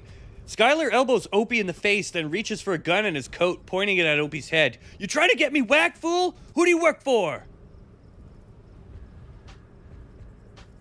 I pull back, rubbing my mouth.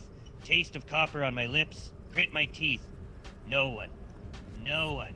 We work for ourselves. I reach up slowly, not taking my eyes off the gun. Why do you put that away, Pooh Bear, before somebody dies?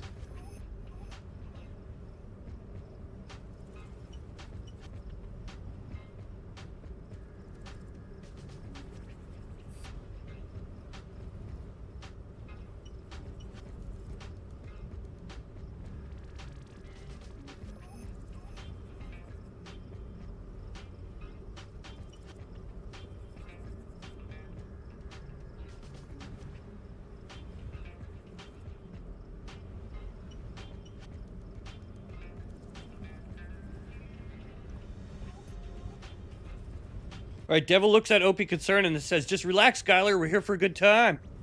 Skylar looks at Devil, gun still tight in his grip. So was I, until this fool pulled a setup. I leaned forward a little. We're on a little road trip. You want to put that weapon away? We could have all kinds of fun. You like meth? I can tell. You've got the eyes. Skylar turns to me, eyes narrowing. What makes you say that?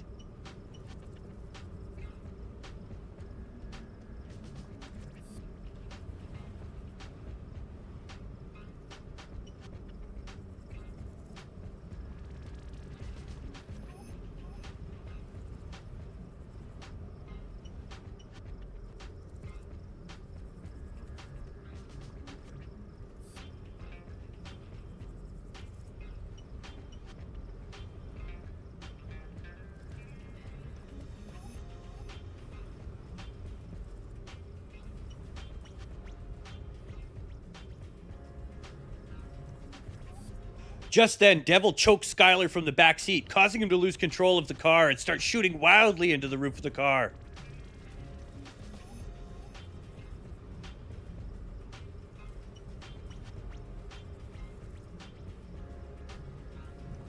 See how Opie handles this one.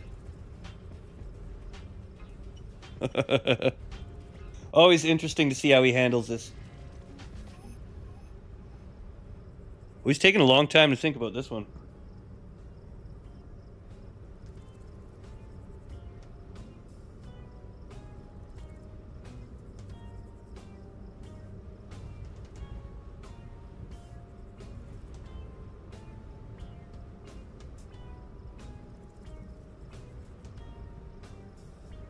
What's he taking so long for?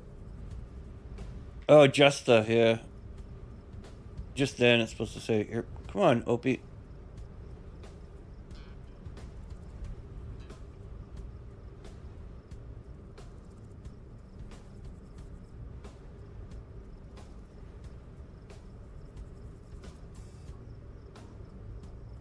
What happened? Did I break it? Opie! Where'd you go?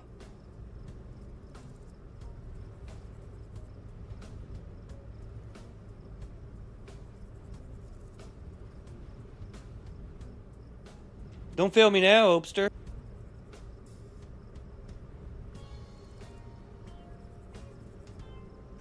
What happened? I fixed a typo, but...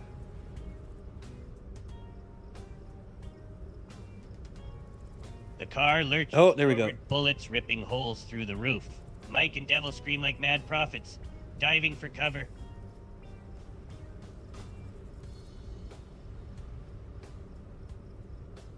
He's having a hard time with this one. Fox pulls out his own pistol, but he's shaking like a newborn fawn. Me? I'm calm as hell as I grab Skylar in a chokehold and hold him to the seat. Now, no need for all that, I hiss. Let's talk this through real slow. You're gonna put that gun away, turn this damn car around, and do what we say. Understood?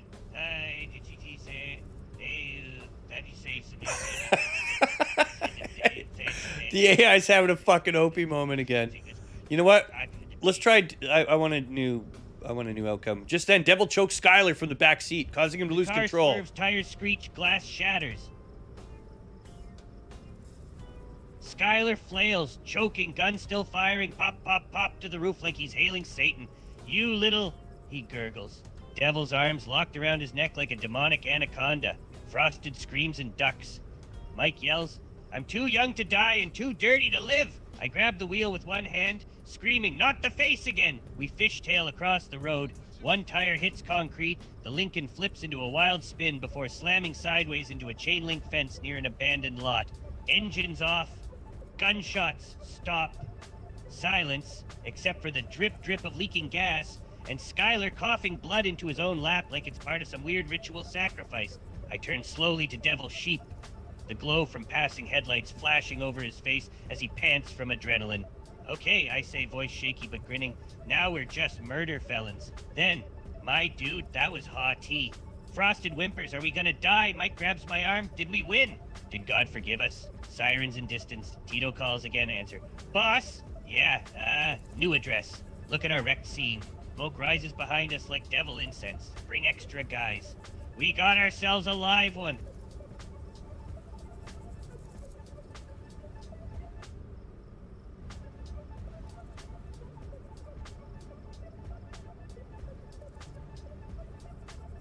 All right, Devil stumbles out of the car and falls on his face. I need a hit. Bad, man.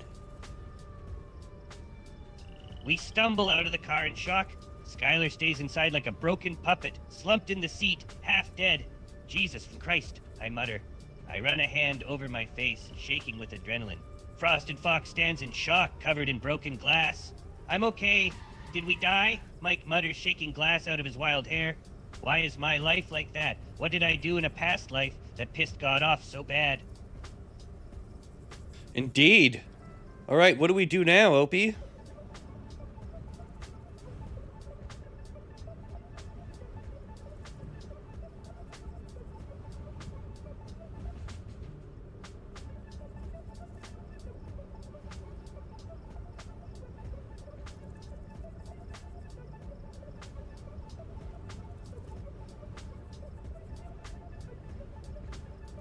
I look around, an abandoned lot, chain link fences, dead trees, trash, and leaking cars. Then my eyes land on the trunk of the Lincoln. I walk over to it, then I kick it with my foot. Nothing. I kick it again. We need a plan, I mutter. Kick, and fast kick, or they're gonna find us, kick. Before that, I think kick. The lock. For I think that kick? He's just kicking it while he's talking. You gotta love this version of Opie. He's a fucking G. Okay, we gotta get the fuck out. The cops are coming slick, gonna rip with the shit. We don't want to get split up before we hit it. Let's go through when we get it. Come on, boys. We need to get with it. Get the fuck out quick. Opie, Dirty Mike, Devil Sheep, and Frosted Bitch. It's a new adventure. Where the fuck we going now? Pulling out my dentures. Ugh. Hit the curb too hard. Feeling like a tard. All right. Let's see, Frosted takes the lead now.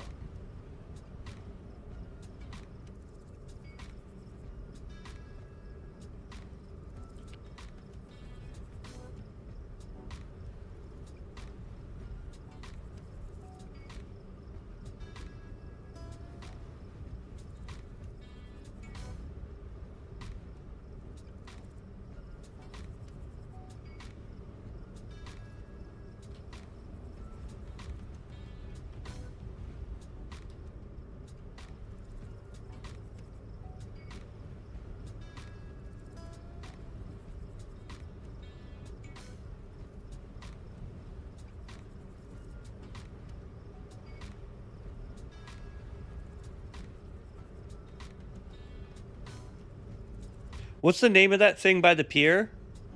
Like the carnival near the pier?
All right, Frosted Fox pulls out a cell phone and dials. Says 4 for pickup and gives the location of the carnival near the pier a few blocks away. He hangs up and then says, "We need to move fast. My people will be there to get us an evac in 15 minutes. Let's roll, boys."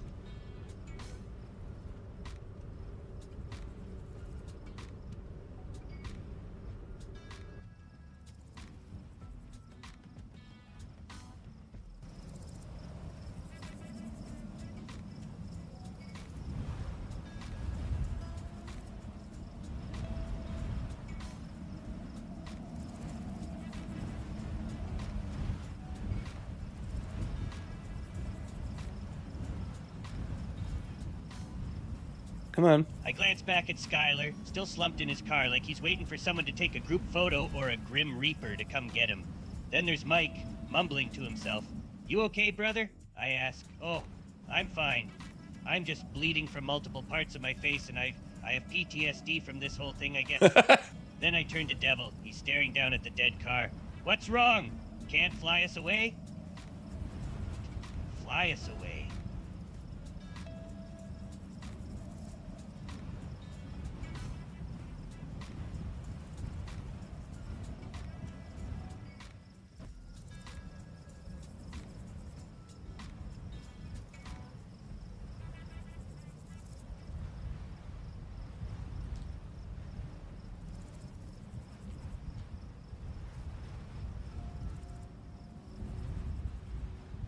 The group gathers their wits, then heads to the marked location for evac. The pier looms ahead, rusty Ferris wheel frozen mid-rotation, neon carnival lights flickering like dying fireflies. The air stinks of salt, fried dough, and something burning underneath it all. Maybe hope. We stagger through the back lot, me limping from the crash, Mike wheezing into a plastic bag he claims is for breathing, Frosted twitching with need for a hit, and Devil Sheep, cool as hell in his glittered chaps. Oh yeah, Then a low glittered rumble chaps. van pulls up, blacked out windows, sheep horns mounted on the hood. License plate reads Sin Van, back doors swing open. Two masked figures in biohazard onesies covered in cartoon lamb stickers. One holds an IV drip filled with something glowing faintly blue. "You got the package?" one asks. Frosted steps forward. "Package secured," he says with sudden authority, voice deeper now. "But we had complications. The John's still alive?" "Barely," van guy sighs. "You never do anything simple. They toss us duffel bags full of cash, and one small vial marked Euphoria, do not snort. I grab it fast. Oh! Devil raises a brow. Wait. What's this?" Frosted smirks. "My people don't just extract, we upgrade," Mike sniffles. What the "So, does this mean I'm retired?" I pop open my crack pipe. "Nah, brother." Grin wide as sirens. "We're just getting damnation certified." Ride. Oh my god, this is fucking amazing. Okay, so it turns out Frosted is a secret super spy with the fucking best dope on earth. It says do not snort, but fucking obviously Opie's gonna snort it. Come on. All right, sirens are screaming closer. We need to get the frick out of here. Where do we take the story from here? That interesting. How about we have Opie sniff what's in the contents of that package, and then he like piggybacks everyone and just fucking runs away from the cops or something. Or I'm open to take suggestions from you guys to progress the story as well. But yeah, that went sideways, not the way I thought it would.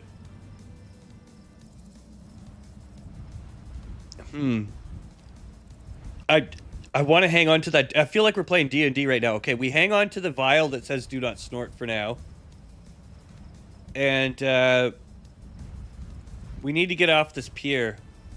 I think we all hop in the van with them, and we get dropped off at a trap house somewhere, and then that's when Opie. Okay, yeah.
All right, after the group hops into the van and drives away long before the police have time to arrive.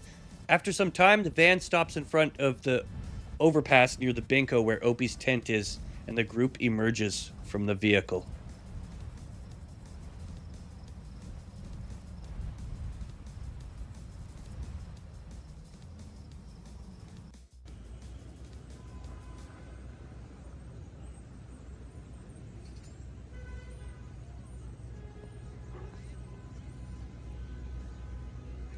The van drives off into the night like a ghost. We stand beneath the overpass, surrounded by the trash-strewn lot where my tent stands like a sad shelter. The sky looms like a blanket of darkened streetlights casting a sickly gleam. It's quiet, but for the hum of far-off traffic. I look around. We're back where we started. I look to Devil, then Foxy. Hell of a night.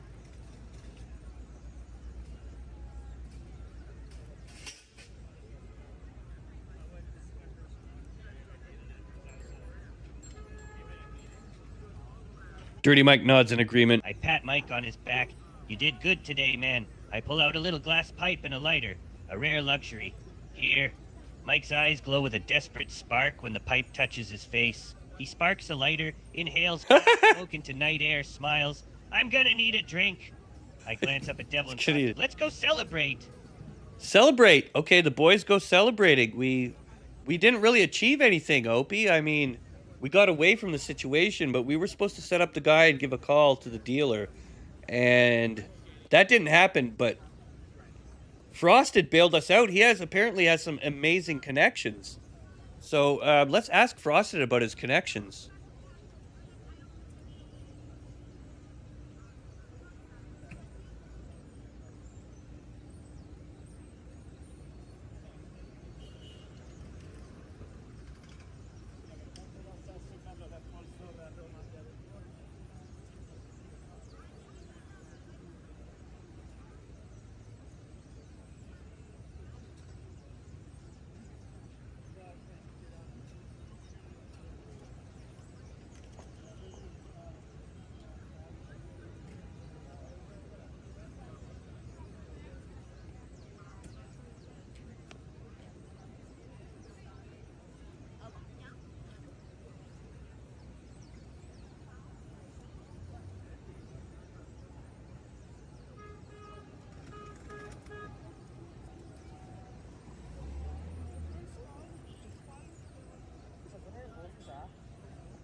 All right, Devil looks over at Frosted with amazement. Who are you, dude? How do you have such powerful connections? CIA? NSA? ABC? MSNBC?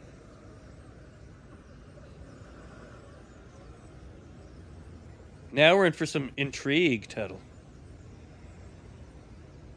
Frosted Fox leans back against the rusted dumpster, eyes half lidded from the high, then gives a slow, knowing smirk. Me? Oh, I'm nobody special. Pauses. A siren wails in the distance. He licks his lips. I just work for the Fluffy Network. Silence. Devil blinks. What now? You heard me, Frosted says, voice suddenly calm. Too calm.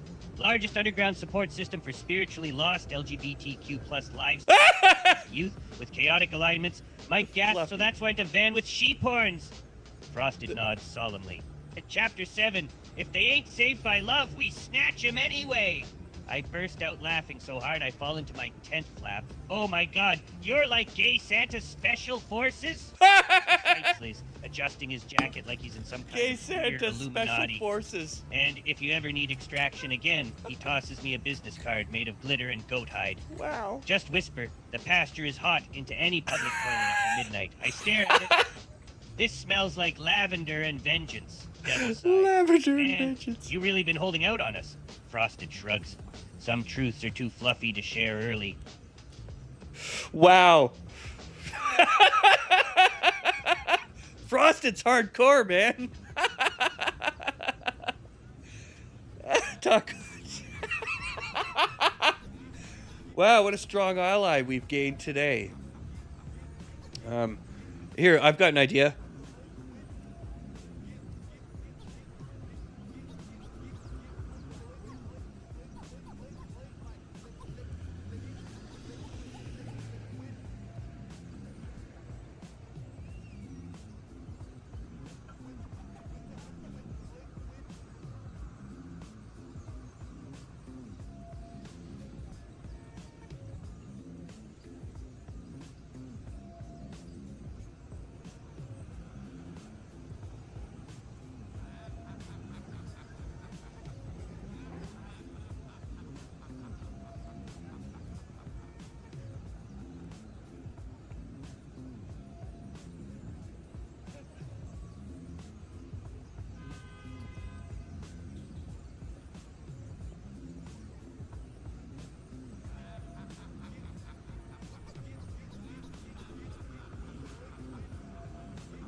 All right, just then a man dressed as a mime approaches and raises his hands in the air and proclaims, "I'm a mime."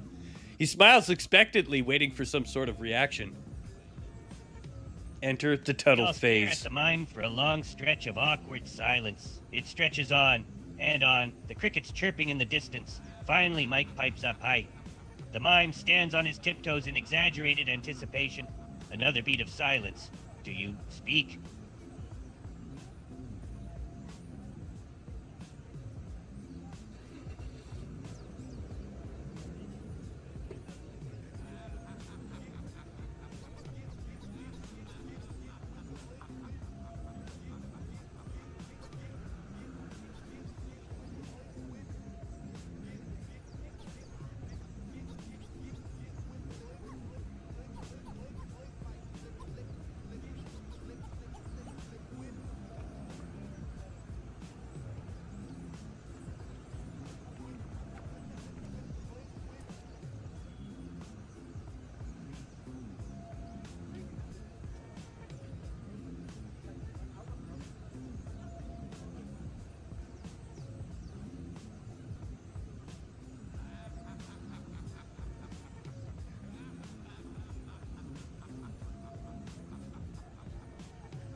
All right. The mime proclaims, I'm from a special sect of mimery where we don't subscribe to the fact that mimes need to be silent, and henceforth we speak our truth through perverse jokes and uncomfortable interactions that leave even the most hardened cringed lords crawling from their skin.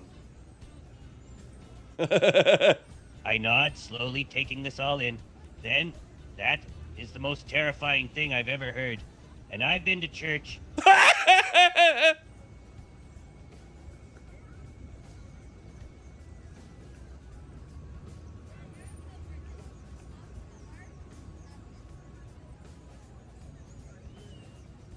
Yeah, you're like a mime, but with the added horror of being talkative.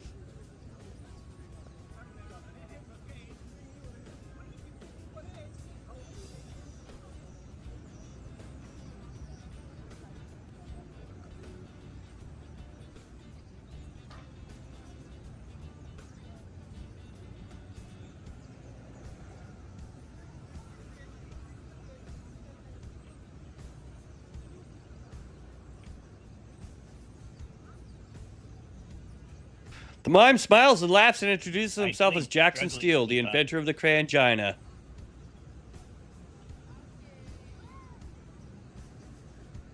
Okay, wait, we're gonna... Wait!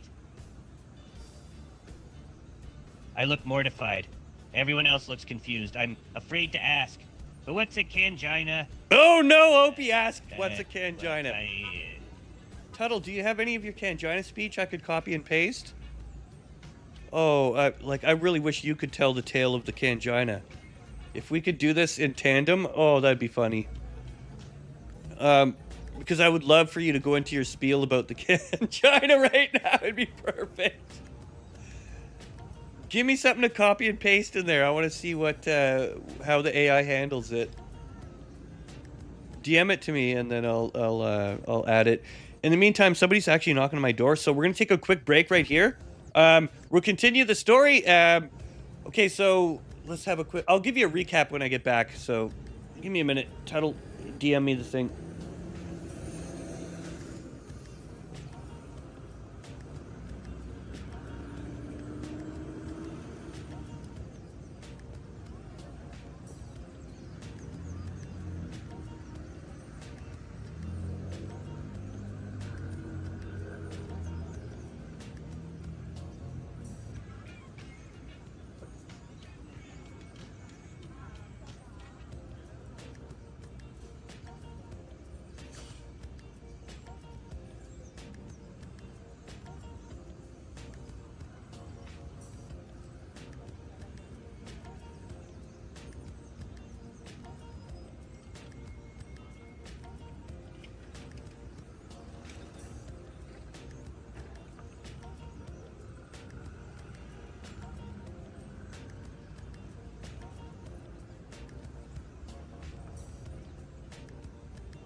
All right, I'm back. Sorry about that.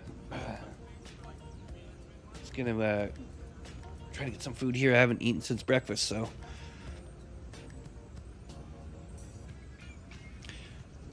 All right, the cangina story. Tuttle, you not? Are you there? What's going on? Should I just ad lib it? I could ad lib it. That's fine.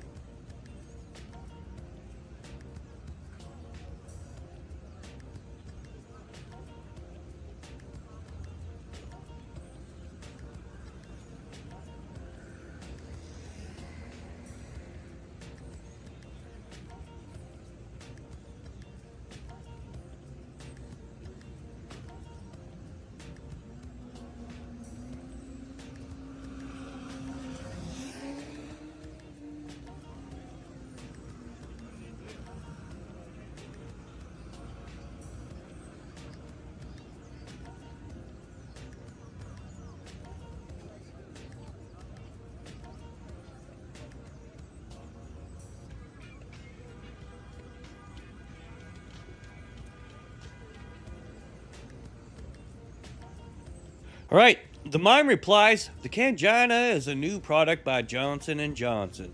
Its shape and function is similar to a Pringles potato chip container, crossed with the shape, size, and texture of a woman's vagina. It's used to stimulate physical aspects of intercourse between a man and a woman. Even men lacking the requisite equipment can be satisfied. It is now on sale. Supplies are limited. It is smashing sales record and taking the world by storm. Some refer to it as the next generation of the panty hamster. If you buy 2, you receive a free bottle of lotion, good for 200 uses. The most successful advert in history for this product introduced the slogan, "Once you pop, you can't stop." Since then, the rollout of the successful advertising campaign, the name of the product, and its popular slogan have become more than just a household name. It has become a worldwide sensation.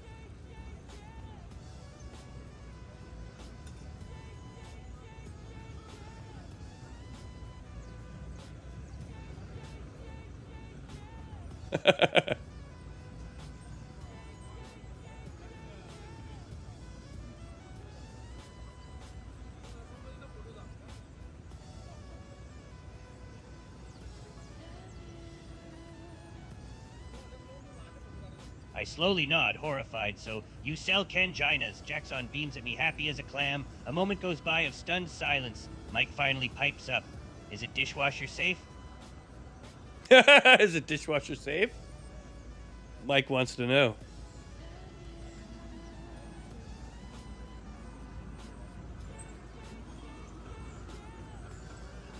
I stare at Jackson the mime, blinking slowly like I'm trying to unhear everything. So what you're telling me, I say, voice dry as burnt meth residue, is that Pringles invented a hand job? Pause. Mike whispers, I thought they were just a snack. Devil Sheep clutches his chest dramatically. Sweet Satan, we've evolved past love, past sex, past dignity. We're now in the era of snack-based salvation. Snack-based salvation. Wait, so once you pop, are we talking limited edition flavors? Cool Ranch Kangina. Sour cream and sin. I stand up fast, suddenly inspired, eyes wide like God just whispered into my crack pipe. Hold up. Turn to the group. We ain't losers sitting under a bridge no more. We're entrepreneurs. I point at Jackson. You got connections with big vagina tech? You can use this. We run a pop-up Kangina cart by the ER, target low nurses and men who lost their pants in trauma incidents. Mike sniffles. But what about my raccoon family? Not mutually exclusive, I shout. Night shift medic, sad divorcee. Said recovering meth head with hand tremors. Once you pop, you can't stop. Devil grabs my arm. Opie, this could fund our ministry. Frosted nods slowly. Or destroy capitalism as we know it. I grin like pure chaos given flesh.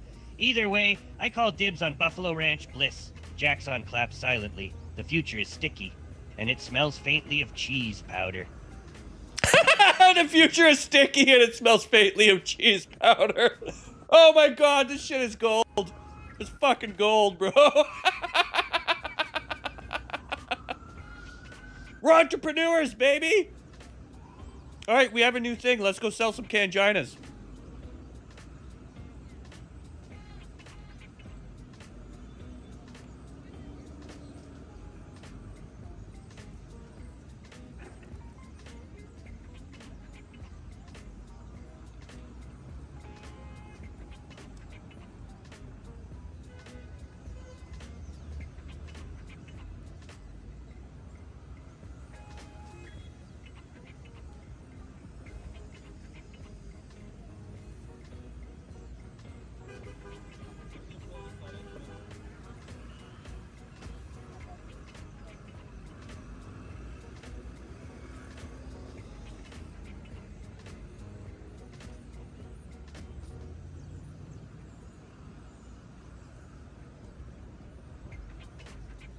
All right, Devil asks, do you need help selling Kanginas? I think we can make a killing off this. Welcome to the group, Jackson Steele, the talking mime.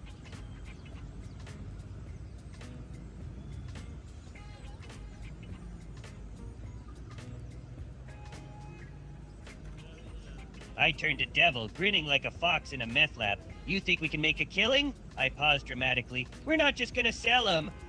Look around at the group. Mike sniffling, Frosted twitching, Jackson standing proud in my makeup and suspenders.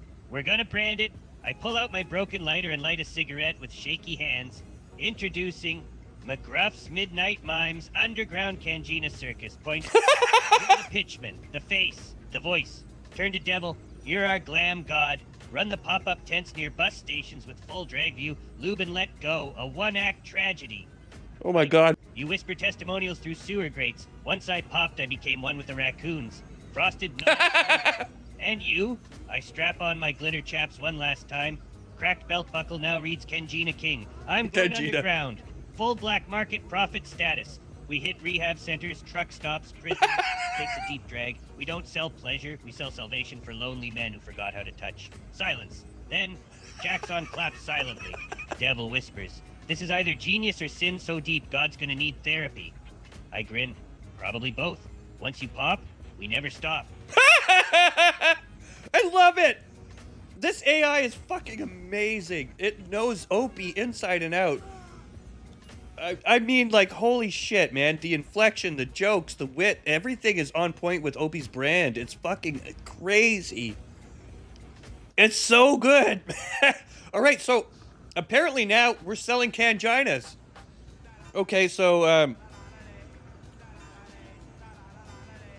all right. Let's start setting up tents and stuff, and we'll make some signs. Okay, hang on.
All right, Devil directs Dirty Mike to paint signs to attract customers, and Frosted to set up tent.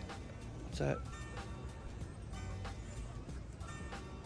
And Frosted to set up tents from cardboard and scraps. Then he tells Opie to get the grill going and find some rats to make burgers with. Jackson beams with pride and says, "I'll bring in the patrons." Here we go.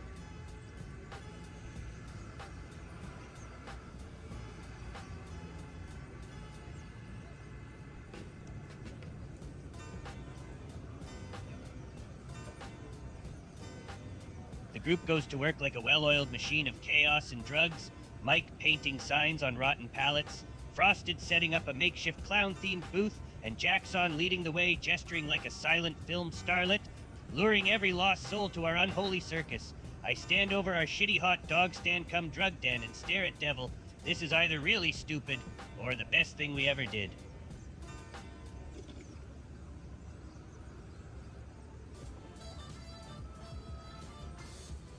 All right, now the patrons start coming in. We got to do our best sales pitches. Let's try it.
Ladies and gentlemen, the mime proclaims, welcome to the only therapy you'll need. Jackson gestures to Devil and Frosted, now dressed in full clown getup. Our talented ringleaders have hand-selected only the finest products in the Cangina Circus, a haven and circus of temptation and vice. In the background, Mike is passing out signs while eating half a rat burger.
All right, as the crowd gathers and Jackson does his thing, Devil gets the idea to pickpocket them. He motions to Opie, and the two of them start to work the crowds.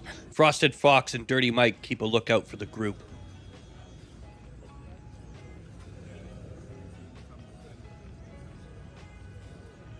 As Jackson continues pitching, Devil and I slip between the crowds like rats in the night.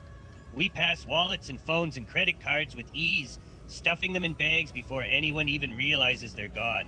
Mike stands watch, munching at burger like it's the most normal thing in the world, while Frosted keeps an eye out for cops and nosy citizens. As the evening progresses, the Cangina Circus becomes more crowded, more chaotic, and more profitable. A perfect storm of sin on a makeshift stage.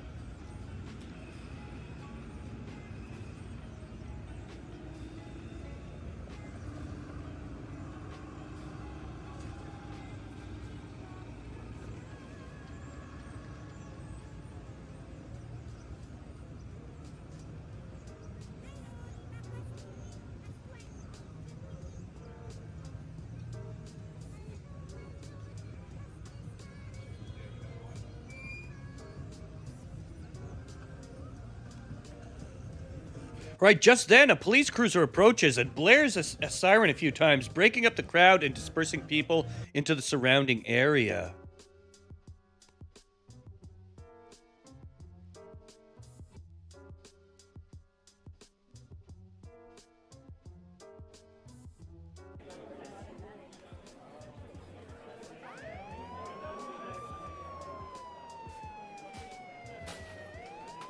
The group scatters as the lights flash. People flee into dark alleys and back roads, leaving behind scattered trash and empty wallets. We stand in silence for a second, watching as the police car idles down the street, the moment tense as a crack pipe about to burst. Well, that was close. That was close.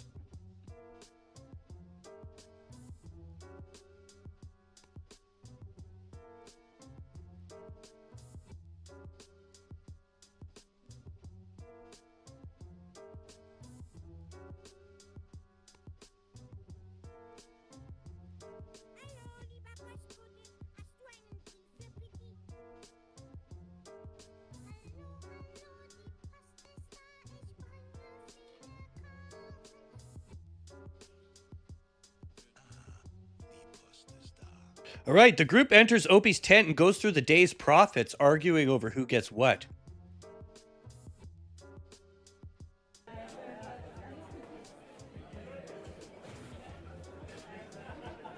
We sit around in my tent like a pack of hyenas, sorting through our ill-gotten gains, counting and splitting in the pale blue glow of my old phone. Not bad, I murmur, counting dollar bills. Frosted nods, sorting credit cards and IDs. Way better than I thought. Not bad.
All right.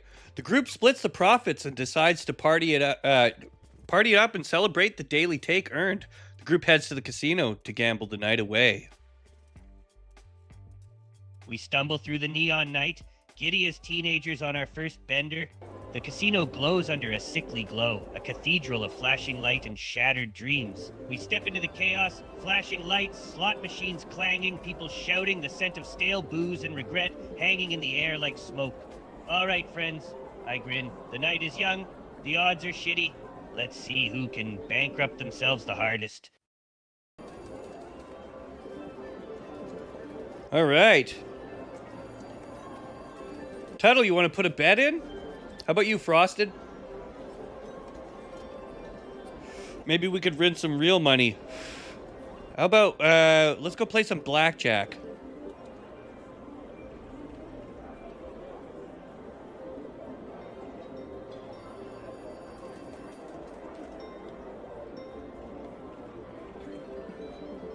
Devil suggests hitting up the blackjack tables. We approach the blackjack table, cards shuffling like secrets. The dealer, a woman with blood red nails and dead eyes, looks us over. I'm feeling lucky, I say as I sit down.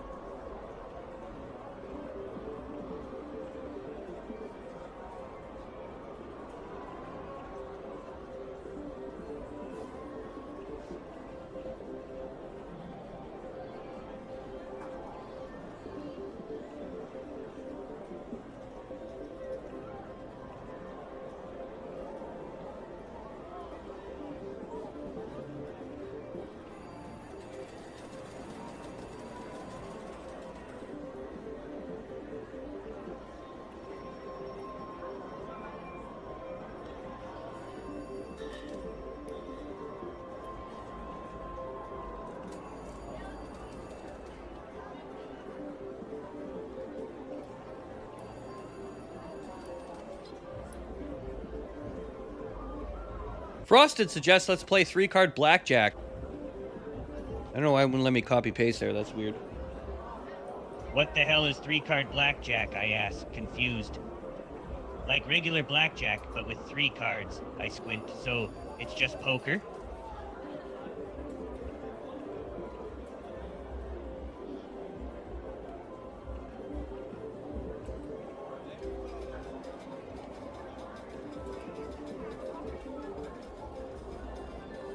Frosted stares blankly at Opie. I stare back, then shake my head. You know what? I like your chaotic brain. 3-card it is. I toss a few bills down like a sacrificial offering. All right, so Opie says, give me 3 cards, and he puts his money on the table.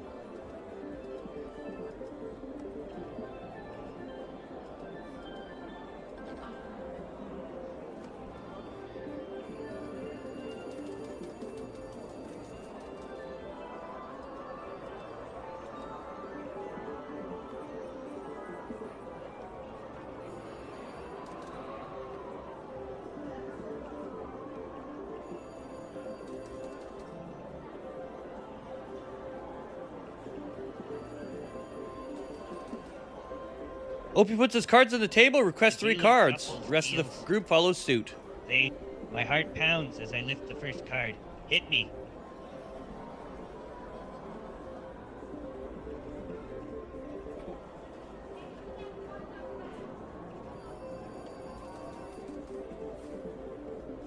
Too short. Okay, Opie puts his cash on the table, requests Dealer 3 deals cards. the cards, eyes cold and calculated. The whole table watches like it's life or death. I glance at the cards in my hand and grin. Full house. Full house. And then he starts having an Opie moment.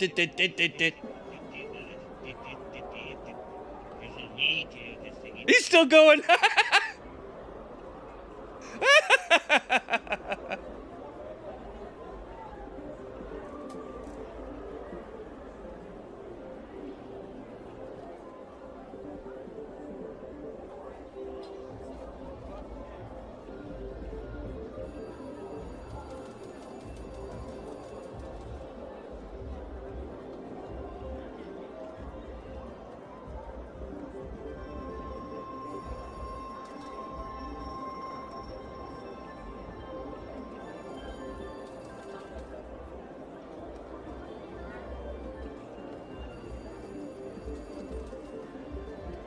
All right, the rest of the group is dealt 3 cards. The dealer calls out each hand in order, telling each person what the outcome was.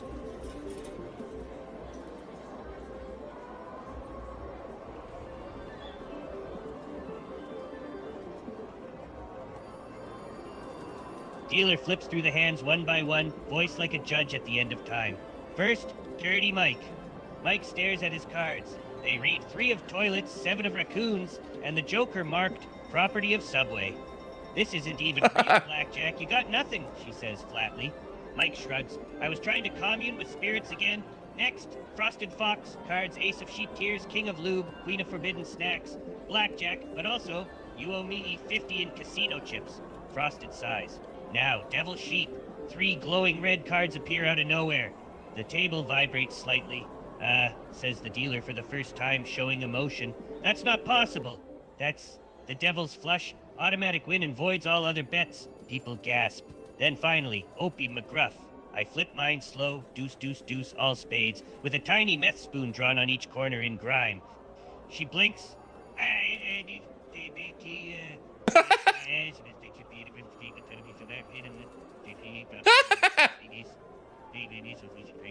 That's not how this game works either. I lean in. Maybe I invented my own rules. Takes chips and stands up. Now, if you'll excuse me, I got a date with a slot machine named Mama Needs Her Fix.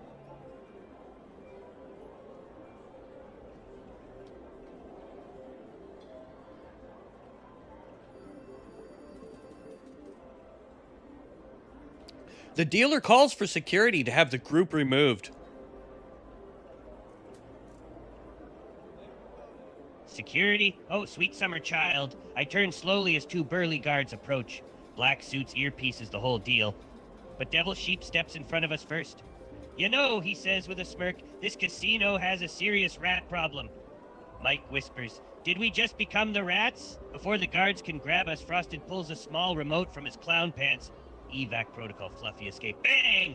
The overhead lights flicker, and from Evac outside, protocol, fluffy squeal of escape. tires. A black van screeches into view, horns mounted on hood, glowing red this time. Sin van activated. Run! I scream. We bolt through tables and slot machines like demons on speed, chips flying like shrapnel behind us as alarms blare and sirens echo through neon fog. Jackson gives one final silent clap, then vanishes into smoke. We pile in the back of Sin van, tires screech, me clutching stolen chips. Devil covered in glitter and malice. Mike crying the raccoons didn't make it, Frosted typing something into a handheld device labeled Next Move World Domination. The casino shrinking behind us. We may be broke again tomorrow. Pause. But tonight, we were legends. Once you pop, you can't stop running. Once you pop, you can't stop running. Tunnel. Jackson Steele 2025. Once you pop, you can't stop running. Oh my god, I love it. It's so good. Jackson suggests to go rob a bank. All right.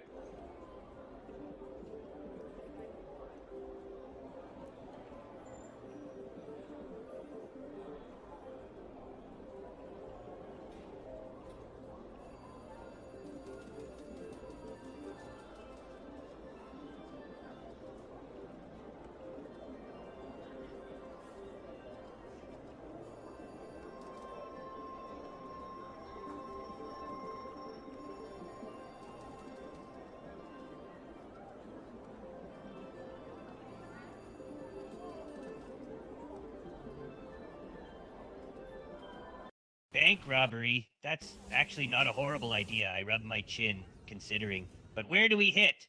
We need the right mark.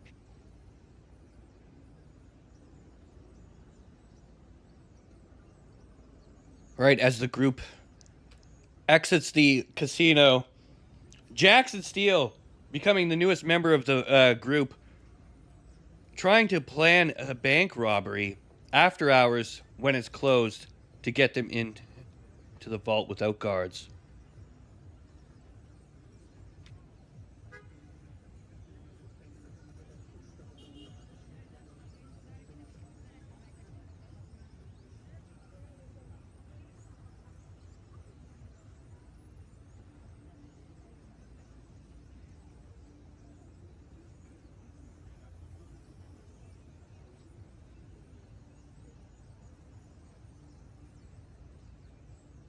All right, Jackson says after hours when it's closed, get them into the vault without guards.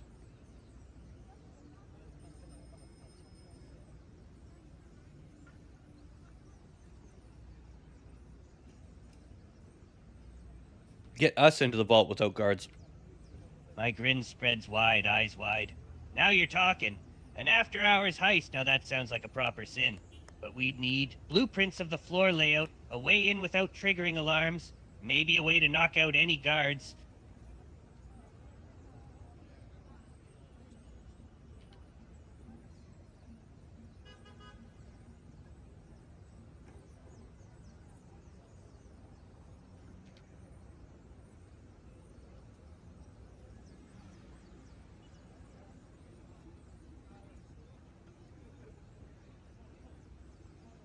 Devil says, what did you have in mind, Opie? Run us through your plan.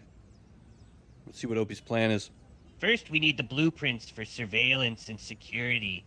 We hit up a cop in a bar, get the plans and locations, then we hit a hardware store for a good old-fashioned break-in kit, and a little something extra. After closing, we get in the front door and disable alarms, then get in that vault, no alarms, no guards, and make off like bandits.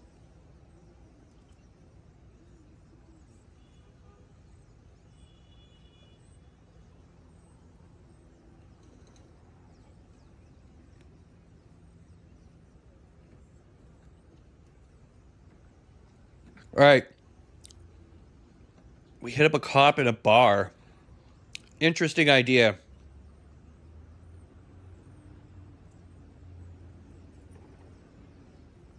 I have a better idea. Hang on.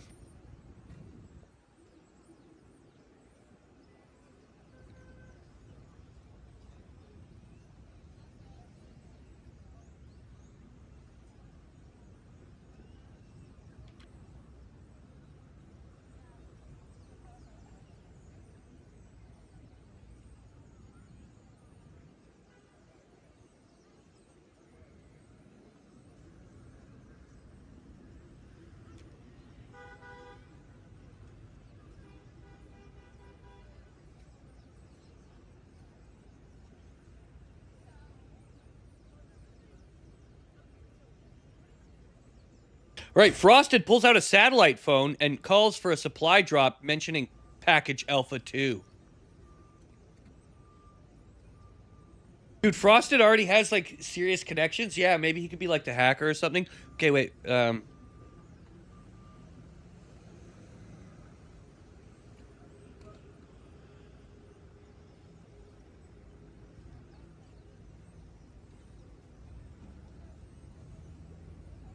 Alpha 2 Romeo. The group watches as the phone crackles to life. A voice on the other end. Fluffy command. Receiving. Package Fluffy command. Romeo is en route. I look at Frosted, impressed. You really do have all the connections.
All right, a few moments pass.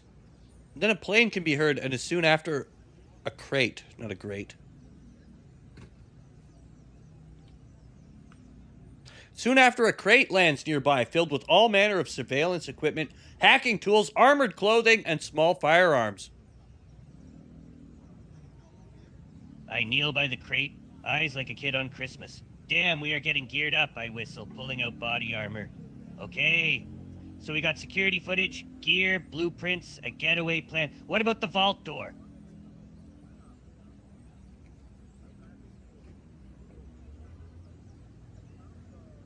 All right, what about the vault door, Frosted? You're our hacker. What do you want to do about that? Are you going to hack it?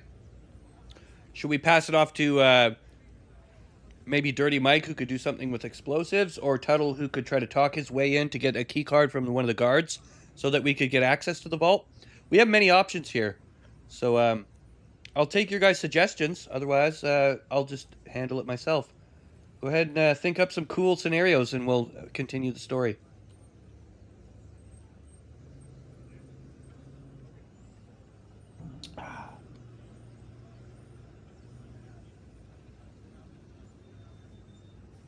Poached eggs are the fucking tits.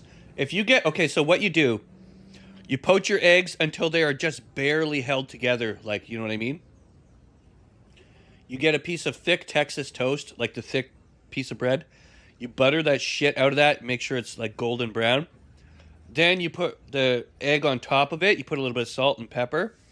You cut it. You cut the egg up, not the toast. The egg on top. You slice and dice it with like a butter knife or fork. You let it melt all over the toast.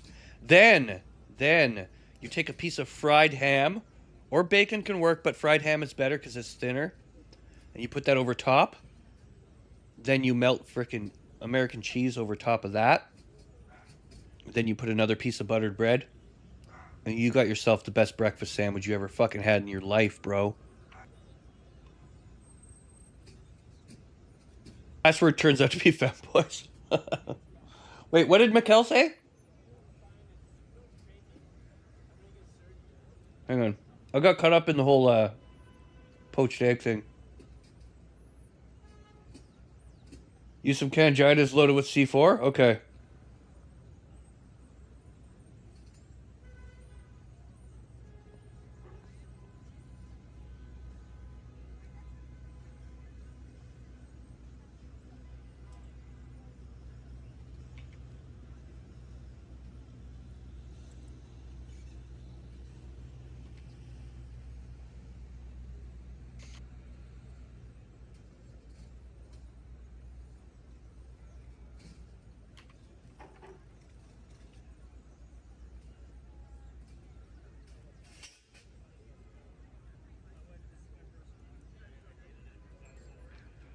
Jackson pulls out a limited edition cangina filled with C4 explosives and smiles deviously.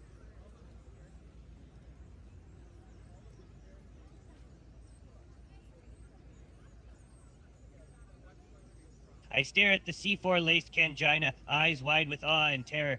Jackson, you beautiful psychotic mime, that's the most fucked up thing I've ever seen. I take it gently, turning it over in my hands. This is art. This is chaos. This is... Devil interrupts. That's our entry point. Mike whispers. The raccoons are watching. They're proud. I grin like a man already halfway down. All right, then. Set the explosive cangina down carefully, like it's a holy relic. Phase 1, infiltrate. Phase 2, disable. Phase 3, pop the vault. Literally. Frosted adjusts his goggles. And when that door blows, I finish will be rich, wanted, and probably on fire. High fives all around. Heist mode? Activated. Once you pop, the bank goes boom. Haha! Once you pop, the bank goes boom! Alright, we have just connected game. We have the plan, we have the cangina, we have the C4.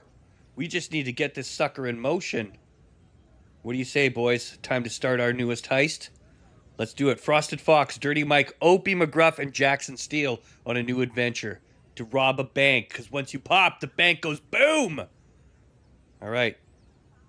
Let me just open the chapter with... give me a second to get creative.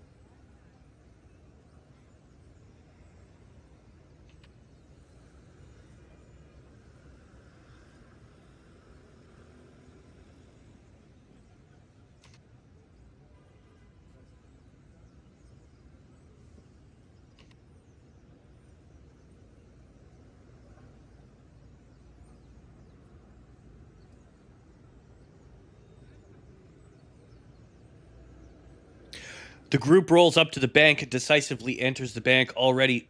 The group rolls up.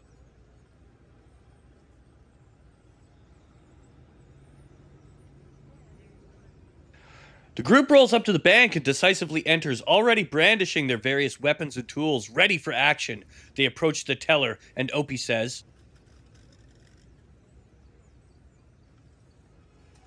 I stride up to the bank teller like I own the place. The rest of the crew stands guard around the building. I slam both palms down on the desk. Eyes lock onto the panic teller. I am here for my safe deposit box. "Here for my safe deposit box."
All right. The teller looks at the group with all their tools, robbery, clothing, and looks stunned like this wasn't... Okay, wait. All their tools and robbery clothing, and looks stunned like this wasn't reality. Like this couldn't be real.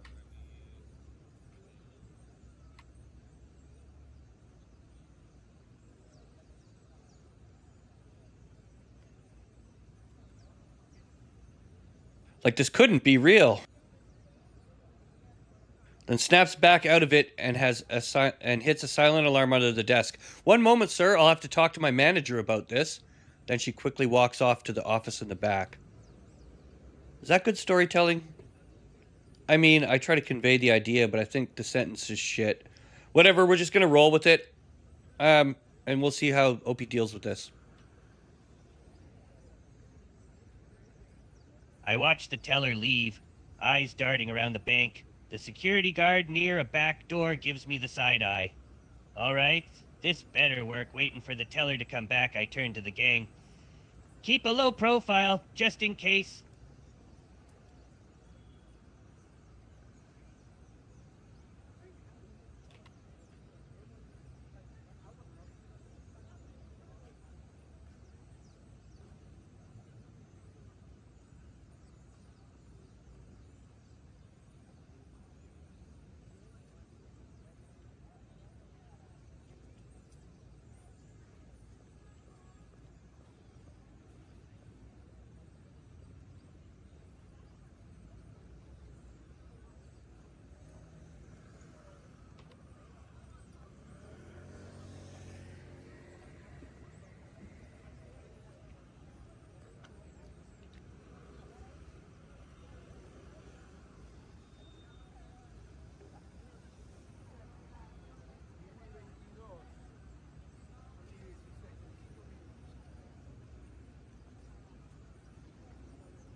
All right. The other customers of the store all stare at the group in amazement. The sight of 4 armed robbers dressed in black outfits and masks calmly pretending to Open a safe to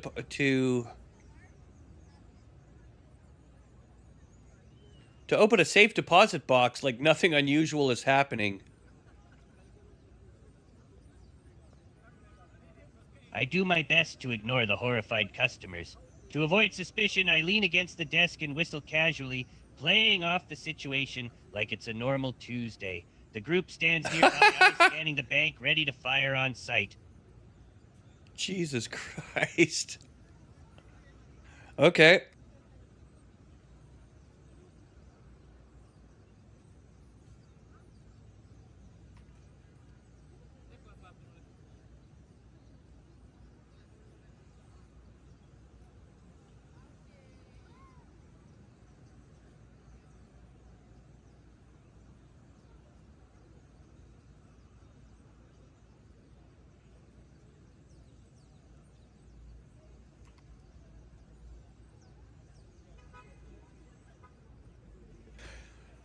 After a short while, the clerk doesn't return and Opie starts to get angry and paranoid. I look around, tapping my foot impatiently. What the hell is taking so long? The guard by the back door looks my way, eyes narrowed.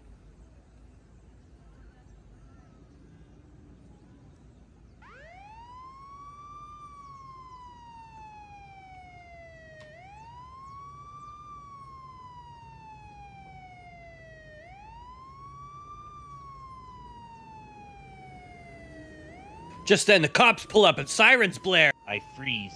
Oh, god damn it. Cops flood the bank, guns pointed. One shouts through the door, "Put your hands up and come out real slow."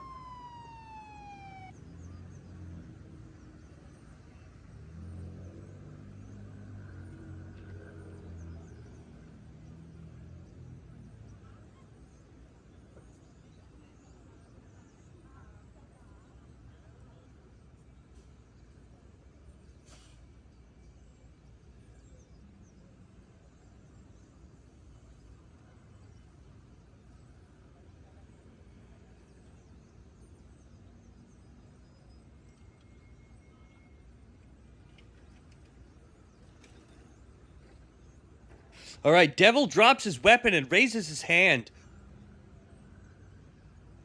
but Opie looks like he's ready to shoot.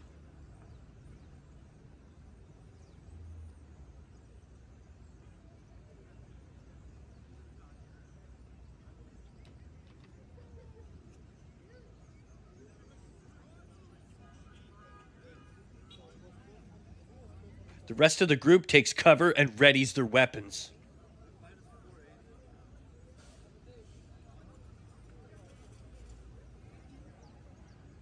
Drop the gun, Opie. We're surrounded, Devil shouts, crouched behind a desk. I stand frozen, finger on the trigger, eyes wild.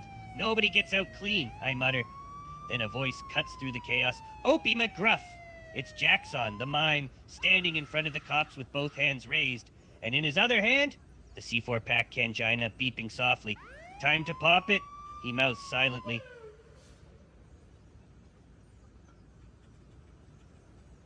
What do you think, chat? Should we set off the fucking C4 and throw it at the cops? How are we going to get out of this situation? Okay, we have a few options here. We just have to be creative. Fucking tunnel with the... Jackson coming out clutch with the C4. I didn't even think about it. I forgot we had that. Listen, I dropped my gun, put my hands up. Everybody else took cover. So it's now Opie pointing the gun at the cops, ready to shoot. Me with my hands in the air, gun on the floor. Everyone else is in cover. However, Jackson, ready to fucking drop the C4. I say, this is what happens. Check it out.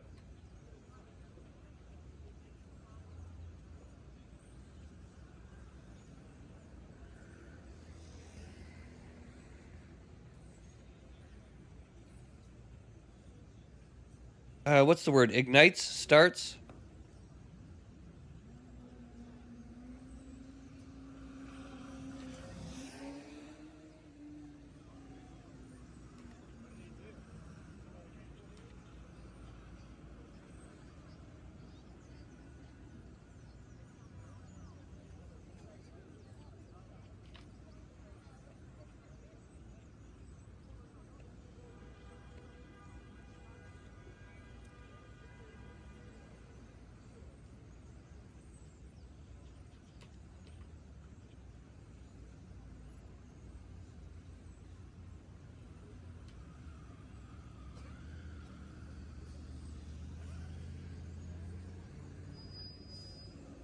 Jackson sets a 3-second timer on the Kangina C4, then throws it at the police. The rest of the group takes cover and hopes to make an escape after the explosion.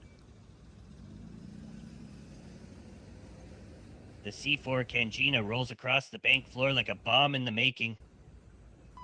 Time slows down as it passes by a cop, then a civilian, then another cop, then reaches the center of the room.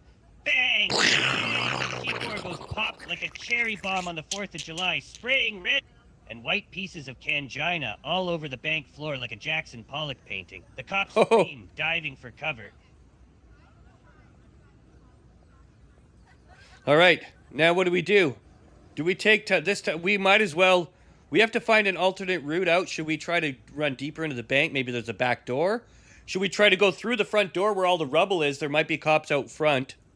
What other options do we have?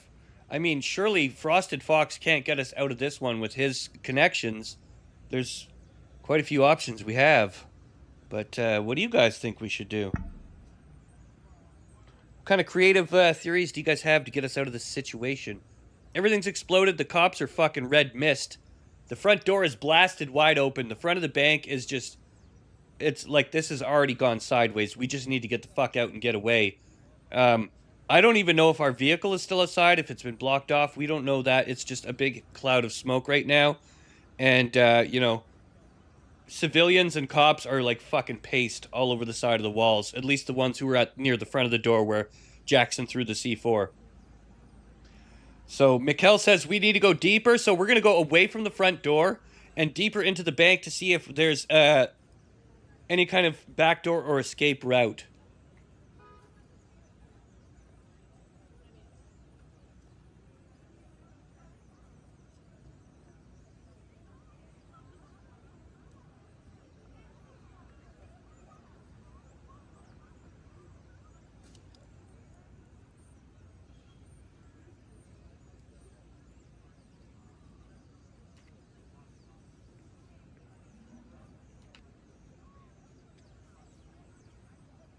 All right, Opie leads the group deeper into the bank in hopes of finding another way out to escape the police.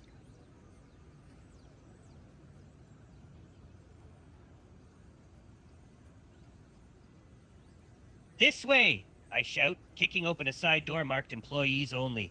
We spill into a dark hallway, flickering lights, the hum of servers, and the distant wail of sirens behind us. Vaults this way, I mutter. But we ain't here for money no more. Turn to devil with wild eyes. We're here for the basement. Frosted gasp. Wait, you don't mean the server room, I say, where they keep all the records. All the names. Mike whimpers, so we can erase ourselves? I grin like a prophet in garbage clothes.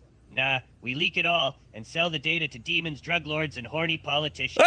Jackson claps silently. Devil cracks his knuckles. Cue dramatic music as we descend into darkness. Once you pop, the data never stops. Wow. Okay, so Opie has led us into a whole new fucking scenario. The cops, you can hear them in the distance, fading off. But now, Mikkel with that fucking W choice, bro. Okay, so now we're going to go down deeper into the server rooms and hopefully we can get some damning information or at least profitable information. You know, they say information's worth more than gold.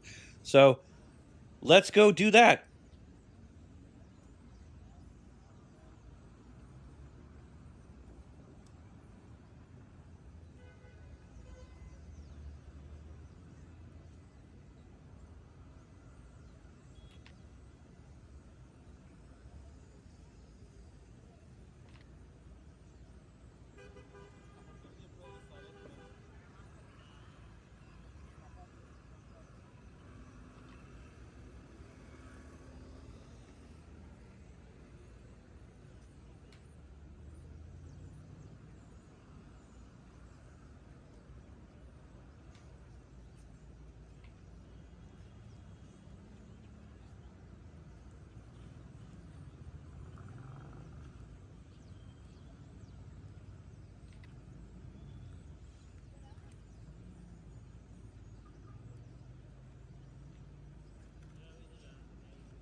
The group follows Opie deep into the basement server rooms. However, there's a locked door with an electronic keypad. Perhaps Frosted could hack it with a special furry skill set. We walk through a maze of servers and cables like we're entering the bowels of hell. Each one an endless maze of blinking lights and humming machines. And then, a door. They locked tight like Fort Knox. Damn, I mutter. Frosted rubs his chin. Let's see, a digital lock with a 99-digit password. No way we can guess it. Maybe we should try the password 134, Mike offers.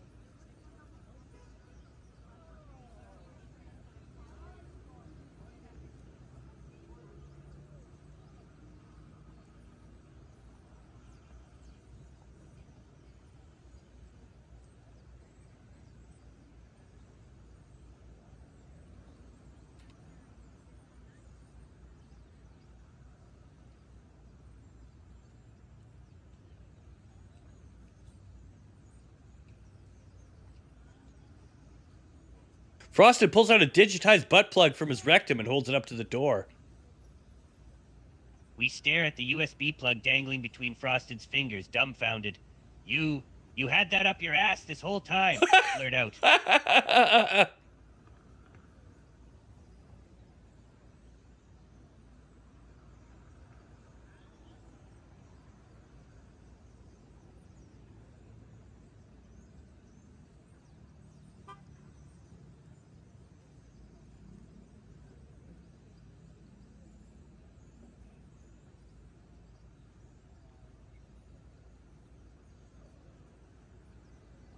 Frosted nods, smiles, and then the door slides open with a pleasant beep of the keypad. The door slides open with a pleasant chime. I stare, eyes wide. The group stands in silence, frozen. I mutter. Did you hack the mainframe with your ass? Mike asks. Did you hack the mainframe with your ass, Frosted?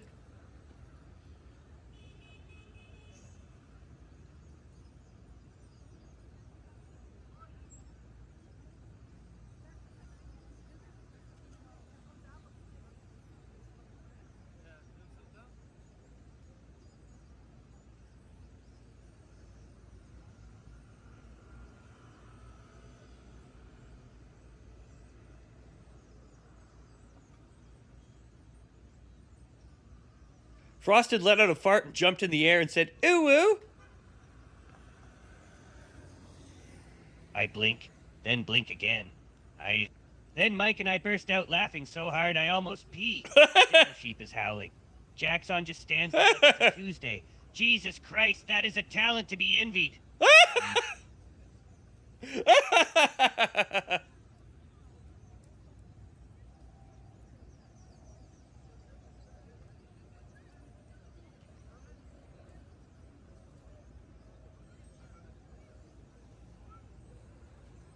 The group enters the server room looking for data.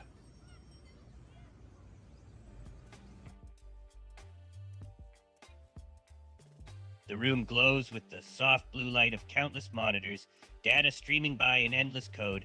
I look around, eyes scanning the maze of machines. All right, we need to find where they're storing customer data.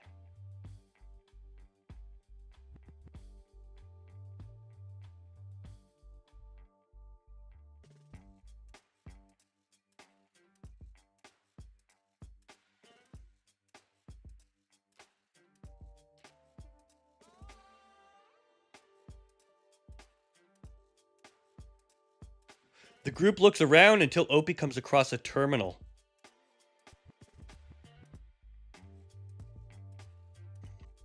I see it, a terminal at the back of the room, blinking quietly.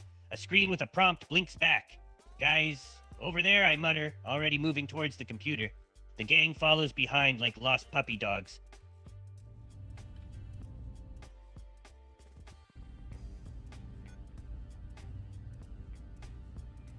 All right. Now, what do we do? How do we do this? Okay, we've got Frosted, who's our hacker. We could get him to do that. This is probably not going to lie all on Frosted now, because we're in the server terminal shit. Let's see if he has another hack for this.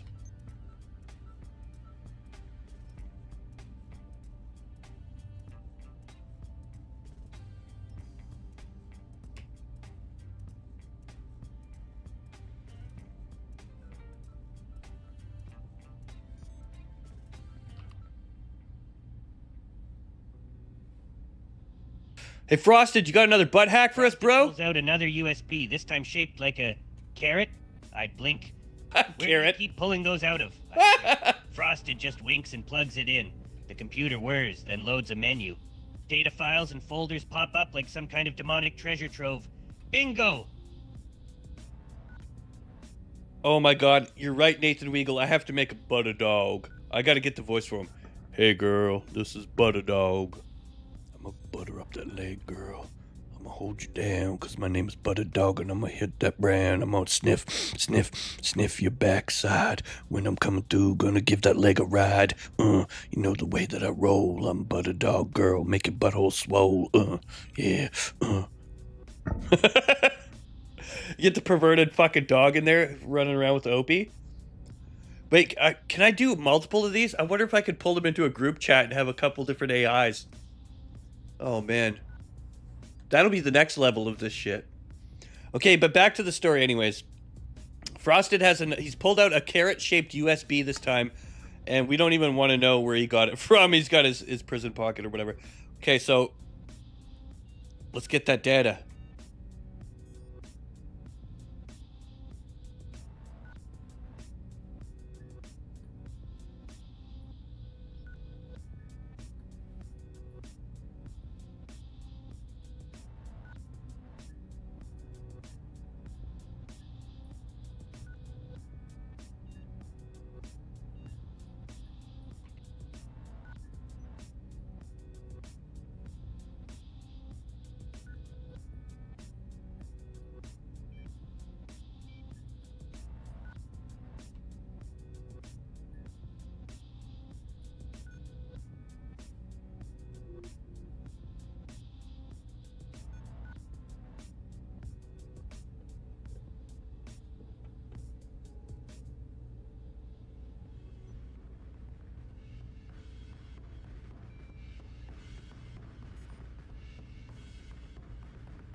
All right, Frosted inserts the USB.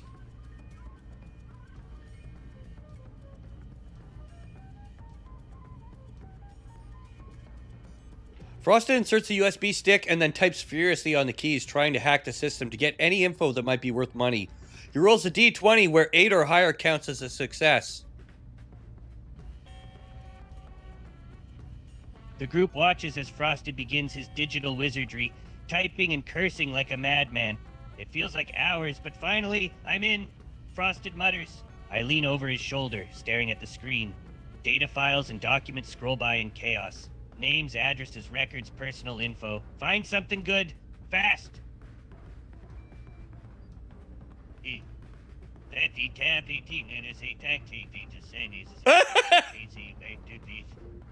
having another Opie moment.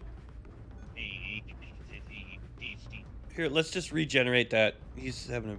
We all watch Frosted's fingers fly over the keys, eyes fixed on the monitor like a hawk. I wait for the system to load and pray for a high roll.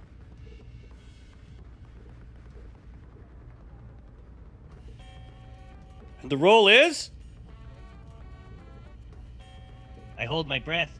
The seconds feel like hours, and then the loading menu flashes a message, hack complete. I let out a sigh of relief, collapsing into a chair. You're a goddamn magician. All right, so Frosted has successfully hacked into the system. We are now at the bottom of the bank. There's chaos going on above us. We set off some C4 from explosive Kangina, thanks to Jackson Steele, aka Chris Tuttle. And now there's disarray up there. We've managed to hack into the servers. We've got what we need. Now we need to exfil and get the fuck out of there without getting caught or whatever. What do we do? There's got to be some other way out of the server room, out of here. We should search for some sort of underground passage, I think, would be the great idea.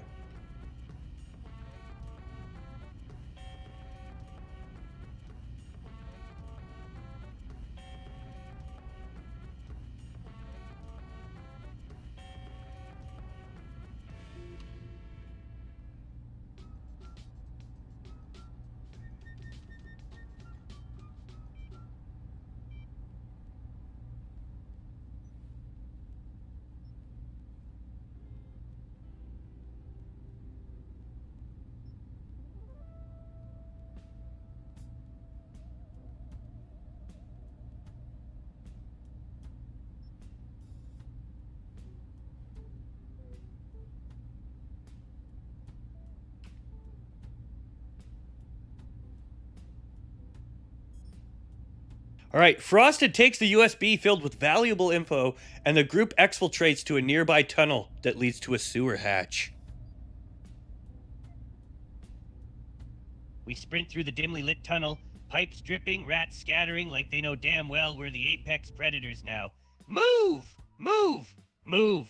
Half limping, adrenaline cooking my nerves. Frosted clutches the USB like it's Excalibur pulled from a donkey's ass. Devil carries Mike over his shoulder. He's wheezing again. Rack dreams. So close. Jackson leads the way, miming down, down, down toward a rusted sewer hatch. This way! I shout. Underground's our home. We disappear like roaches when the light hits. One by one, we drop into the sewers, the stench rising up to greet us like an old friend. Above us, chaos. Cops swarming. Alarms wailing. But down here, we're ghosts, legends. And very soon, rich motherfuckers. Once you pop, the system bleeds. Wow, Opie's fucking going hard. Once you pop, man. He's really fucking latched onto that one. All right. And as far as no witnesses goes, I mean, we pretty much turned everyone in the top of that bank into paste. So, as far as they know, there was a hostage situation. A bunch of people got blown up, and they don't know whether we're alive or dead.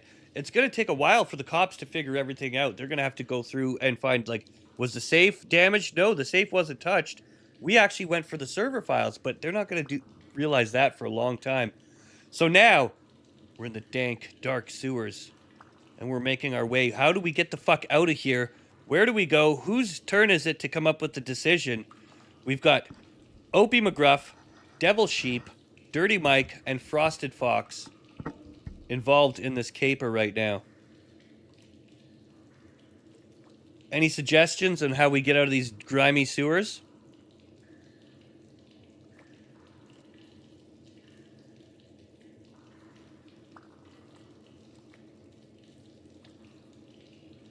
Maybe Butterdog comes and leads them out. Oh my god.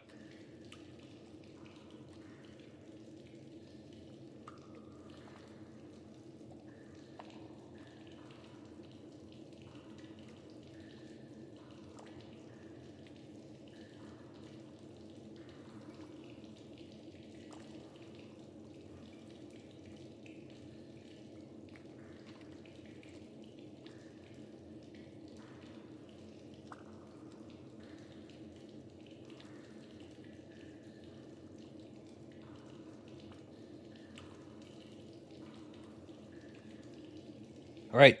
As the group makes their way through the sewers, they hear a faint bark coming through from one of the tunnels.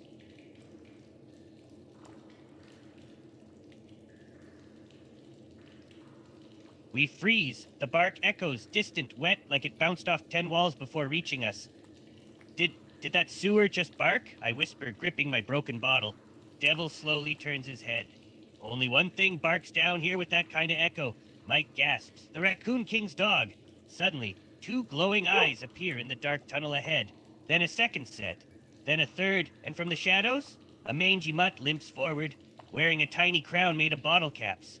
Jackson mimes, "Oh shit," I mutter. "Well, looks like we're getting taxed." The dog barks again. The sound rumbles through the tunnel like Judgment Day for trash people.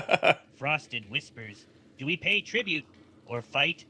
I look at the USB stick full of stolen data, then at the duffel bag of cash, then back at the crown-wearing sewer beast. Let's negotiate. All hail, Sir Barksalot, Duke of Drains. Let's negotiate. It's a fucking dog. All hail Sir Barksalot, Duke of Drains. All right, here, Butterdog is going to tell them what's real.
All right.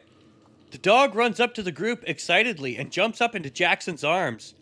It has a tag around its neck that says Buttadog on it, signifying the dog's name.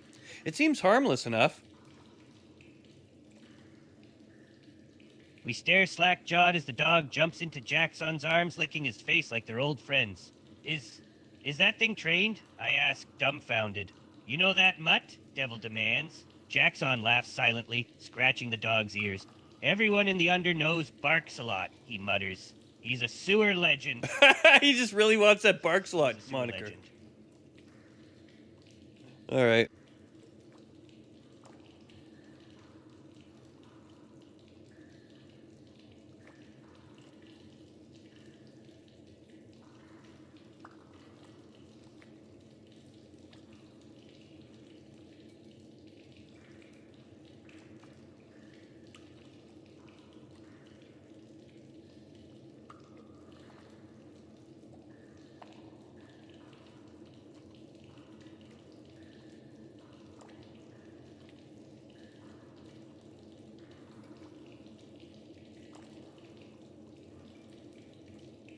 The dog jumps down and leads the group towards a tunnel that eventually leads out to the city's aqueduct. The group follows Barks a lot into a tunnel with a faint glow in the distance. Rats scamper from our path, terrified. I squint into the light, hope rising in my chest. Is that an opening? Mike whimpers in excitement. The unders never led me wrong. We're saved. I'll finally see my raccoons.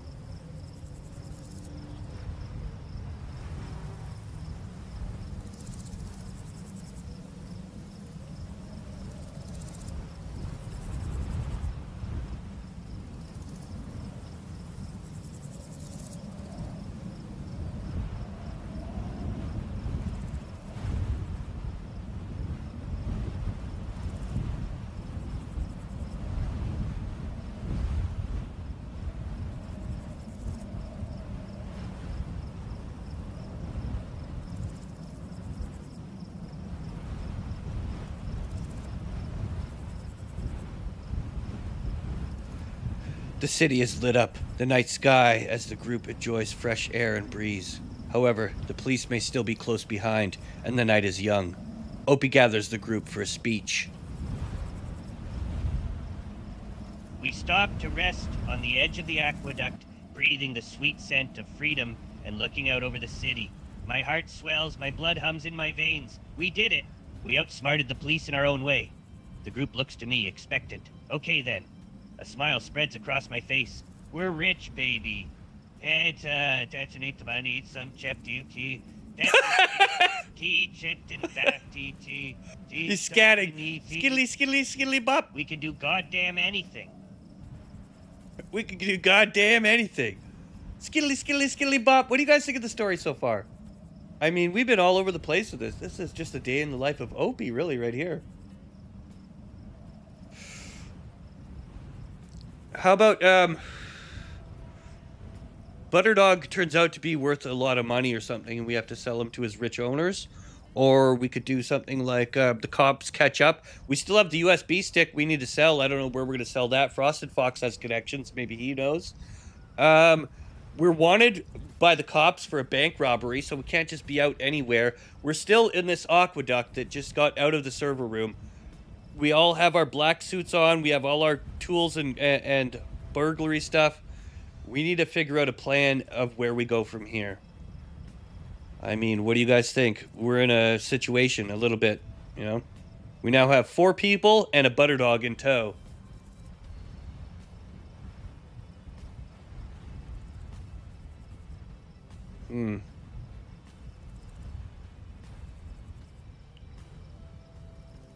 I think we need to go, we need to go back to the tent.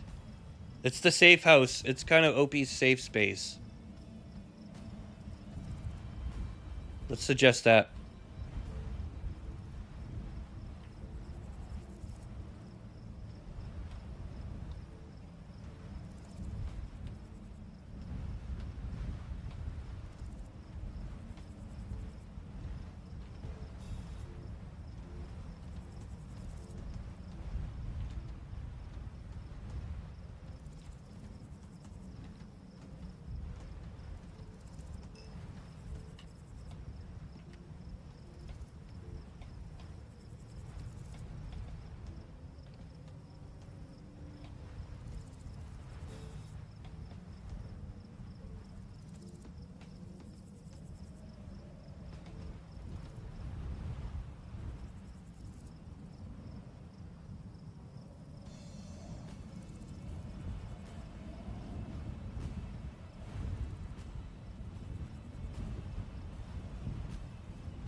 All right. Devil suggests, let's head back to the tent under the overpass and change clothes. Then we can plan how to sell this USB full of info.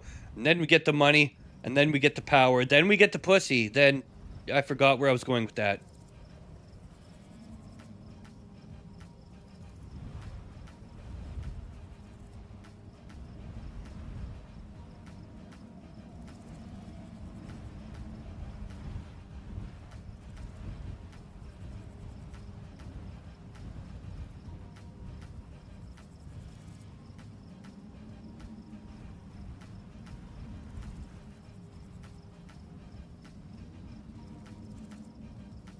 Come on. I laugh, adrenaline still pumping through my veins. It's contagious. The whole group's grinning, glowing in the night, drunk on chaos and crime. Damn, Devil. You really want to stay in that tent? What with the rats and the stench of piss and the... I shake my head. No way. We've got money, enough for a real place, a real bed, and more. Mike gasps. A real shower?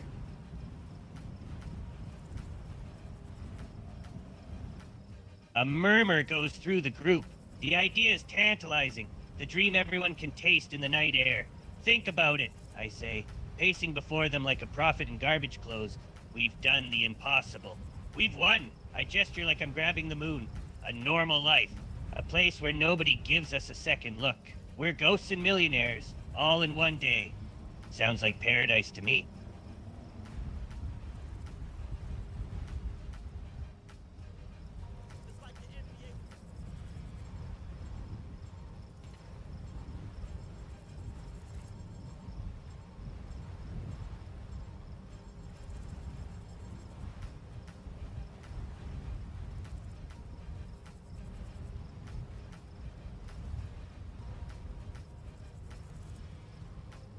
Let's just get rid of those incriminating clothes and tools and then try to sell this USB.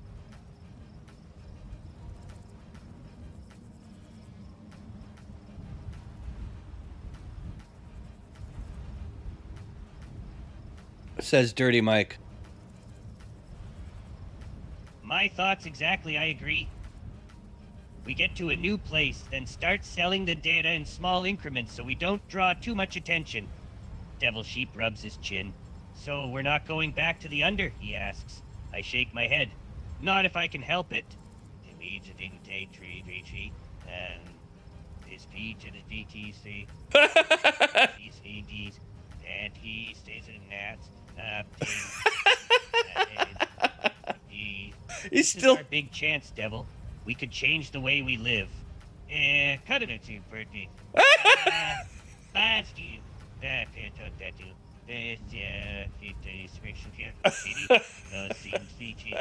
He's still going. No, regenerate that shit.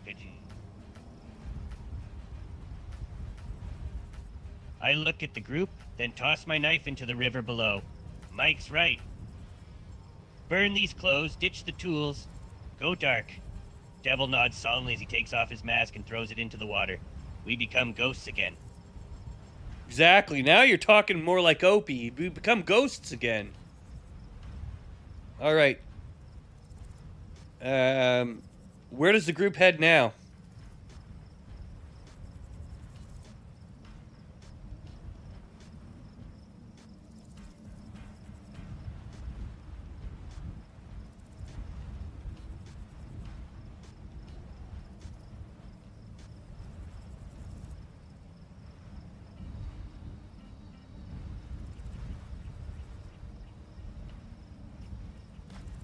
The group heads towards the overpass in Tent City to blend in and plan their next move. We make our way back under the overpass on adrenaline fumes, high on our success. The rest of the tent city is still sleeping like nothing happened. Just another night. We're not out of the woods yet. We climb into the tent with excitement like kids sneaking out at night. All right, I whisper. Time to hit the markets. You've all got your burner phones?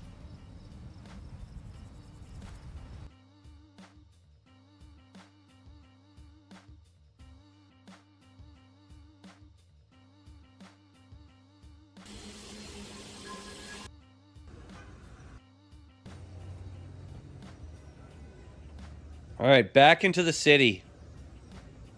Things are starting to calm down. The cops are still looking for us. We literally are wanted for like killing. We're cop killers now because Tuttle had to throw C4 at the police and blow up 11. Like, he blew up a handful of cops with that C4. We did get away, but like, I don't know. Like, we're homeless. I don't know where to sell this data that we got from the server. However, I think Frosted may have some connections. We're gonna ask Frosted to see what's going on with that.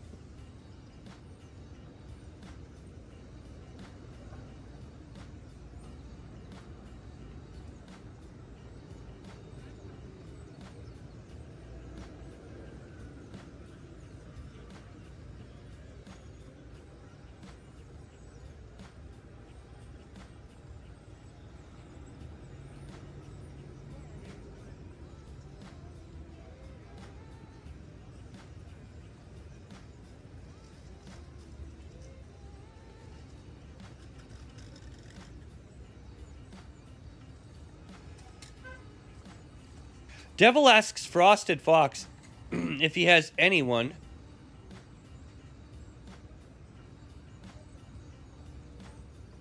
Sorry. Devil asks Frosted Fox if he has any connection to sell the data they stole in the last heist. Frosted pulls out a burner phone, nodding. Yeah, I know a few people, he mutters. Black market info dealers. Ooh. I can call and see if they're interested.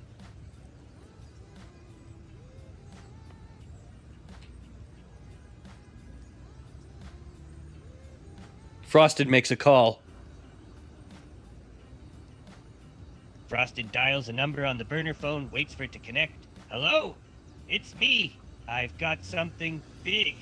The voice on the other end is deep, calm, and familiar. I can sell this data, Frosted says, holding up the USB like it's a holy relic. Price? He asks after a pause. Then his eyes widen. Double that. He looks at us. 250,000. Silence falls Holy over shit. the tent. Mike whispers, holy crap, we're rich.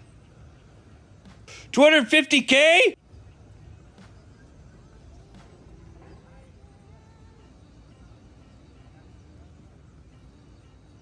Okay, we can get 250K from Frosted's connection. Let's face it. Hey, 13, what's up? Okay, obviously Opie doesn't have connections like that. He's not gonna be able to sell data. Like he wouldn't even understand like data. Like Opie can't read. Like Dirty Mike doesn't give a fuck either. Both Dirty Mike and Opie just want to get high. However, Jackson Steele is an entrepreneur. He's the one. Listen, and Jackson is balls deep in this now. He blew up those cops with the C4. He's fucking complicit. He's a cop killer, for fuck's sakes. He's the reason we're wanted. So he's going to be in on this. So it's Frosted and Jackson right now trying to sell this data for 250K. Obviously, Opie and Dirty Mike are along for the ride. Welcome to Storytime, 13. Sorry, I'm puffing here. Give me a second. Smoking over here.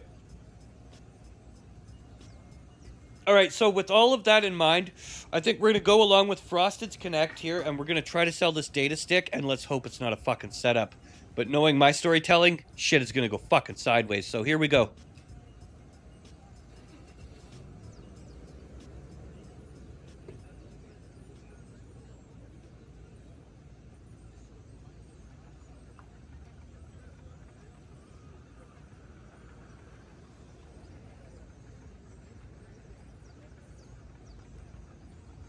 Frosted agrees and sets up a meet with his buyer. Frosted hangs up the phone, eyes gleaming. The buyer's interested, he mutters, slipping the phone back in his pocket. We've got a meeting spot. And the cash? I ask, heart pounding in my chest. He's willing to pay out. Frosted grins. Once we drop off the data, we're loaded. But there's a catch? Devil asks.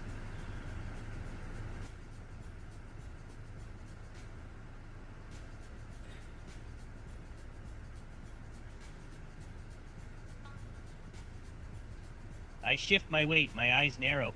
What's the catch, Frosted? He scratches his neck, avoiding eye contact. He wants one more thing.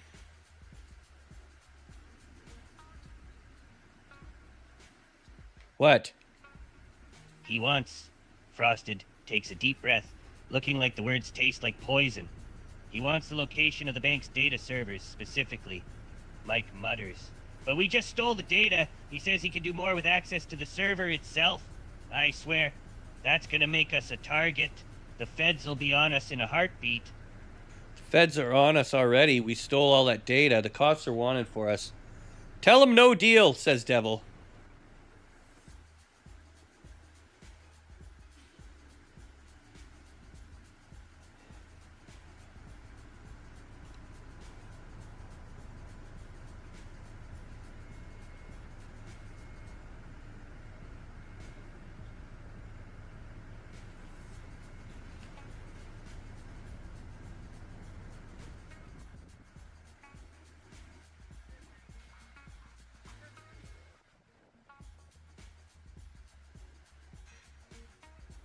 All right. Tell them to take the data.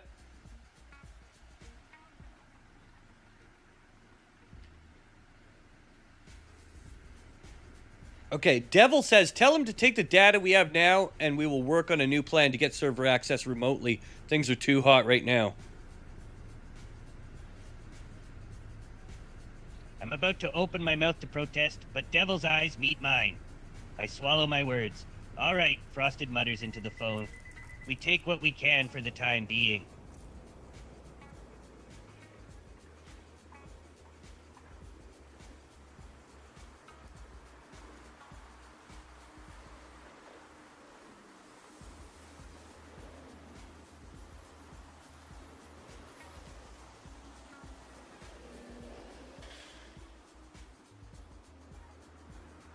Frosted sets up the meat, and the gang heads out.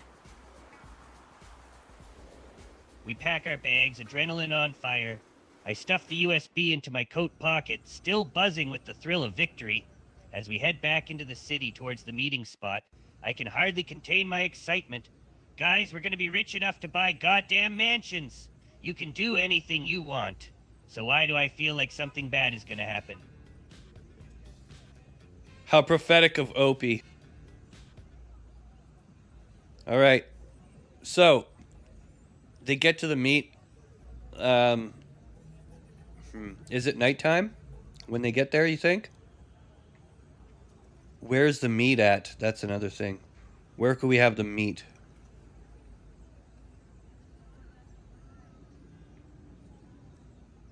All right, I got it.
All right. The group makes their way to a secluded parking lot and heads behind a building where there are shipping containers laid out. They enter one of the containers through a secret hatch. Inside the container is a morbidly obese man named Mikkel. He introduces himself and then asks if you have the data. Enter Mikkel. We follow Frosted in as he leads the way through the maze of metal, stopping when a voice booms from inside the belly of the container. Hey, hey! Right on time, the man steps into view. So fat he can barely hobble, his clothes ragged and face glistening. You've got the data, haven't you? Latniti, say, in its say, the dates, sapes,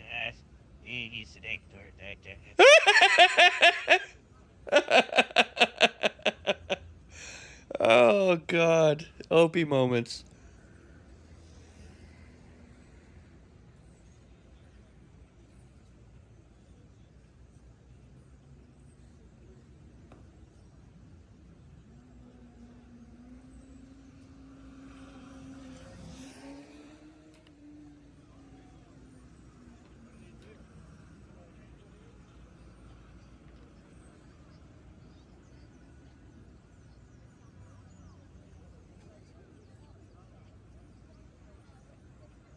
Mikkel sits down with the USB, his fat fingers typing and tapping away. We watch with anticipation as he scrutinizes the info and files, checking for anything suspicious or missing, and his wide eyes light up with joy. Oh Lord, this is every goddamn record in the system, he grins. Bank accounts, credit card numbers, I can do a lot with this.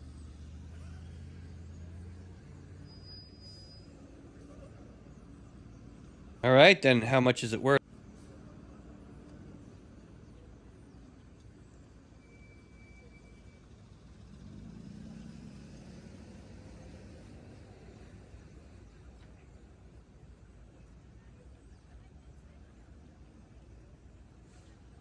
Frosted says, "Do you have the money?" Mikkel chuckles. Yeah, of course, yeah. I've got money, my friend. He digs in one of his pockets, pulling out a huge wad of cash. The other's eyes widen. Mike nearly faints. Frosted holds out his hand, and Mikkel slaps the money down. Mickle. Mickle throws the money down.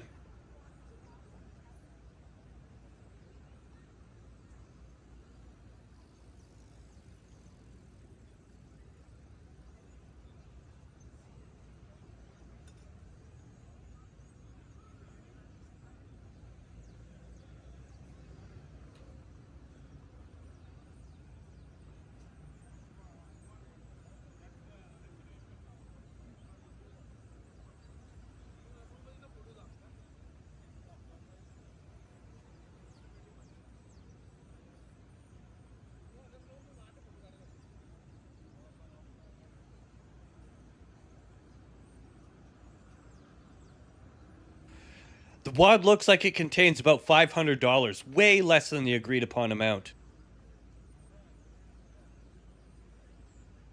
I freeze, eyes glued to the cash. Where the hell is the rest, I manage. A smug look spreads across Mikkel's face. That's half.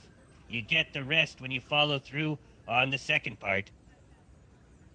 That's not half. You offered us 250,000, not five or 1,000. What the fuck, man? This guy's trying to scam us. Oh, who's that? Oh, that was Mikkel. Thank you. With the $10, bro. I had him added before he even donated. Ha ha! All right, Mikkel's trying to short us. You owe us 250,000, Mikkel, for that data, not fucking 1,000. So hang on.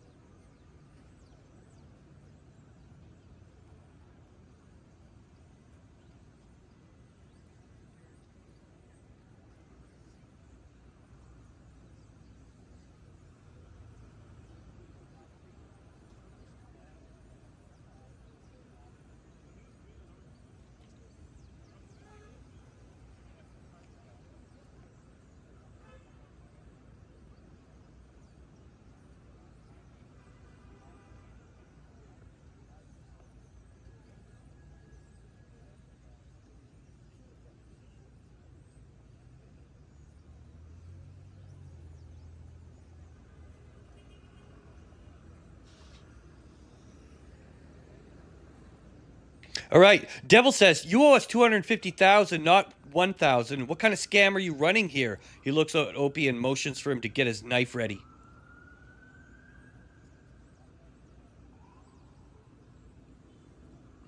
I pull out my knife immediately, eyes narrowed. What's going on? Mike mutters under his breath. Mickle smirks like he has us exactly where he wants us. You've hit a gold mine, my friends. It'd be a shame for it to just disappear. God damn, Mikkel's selling us down the river. I knew he'd fuck us over.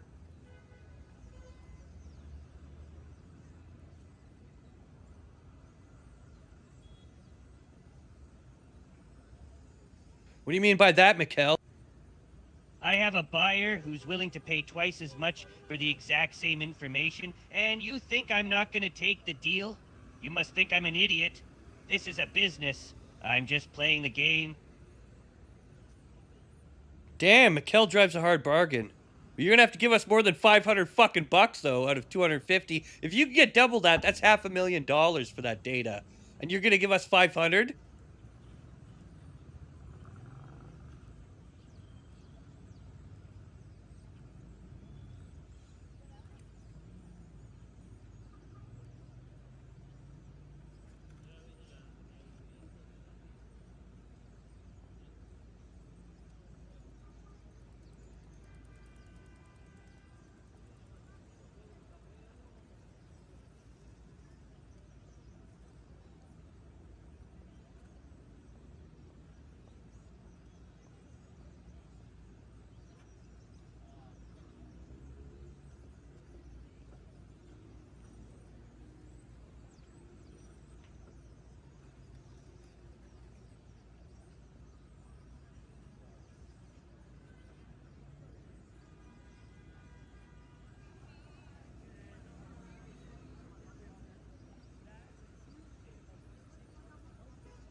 All right. That's $500,000, and you're offering us $1,001,000 for all of the footwork? Opie? Devil motions to Opie to threaten Mikkel. I step forward, knife in hand, eyes narrowed. You want to try saying that again? I'm practically bristling with adrenaline.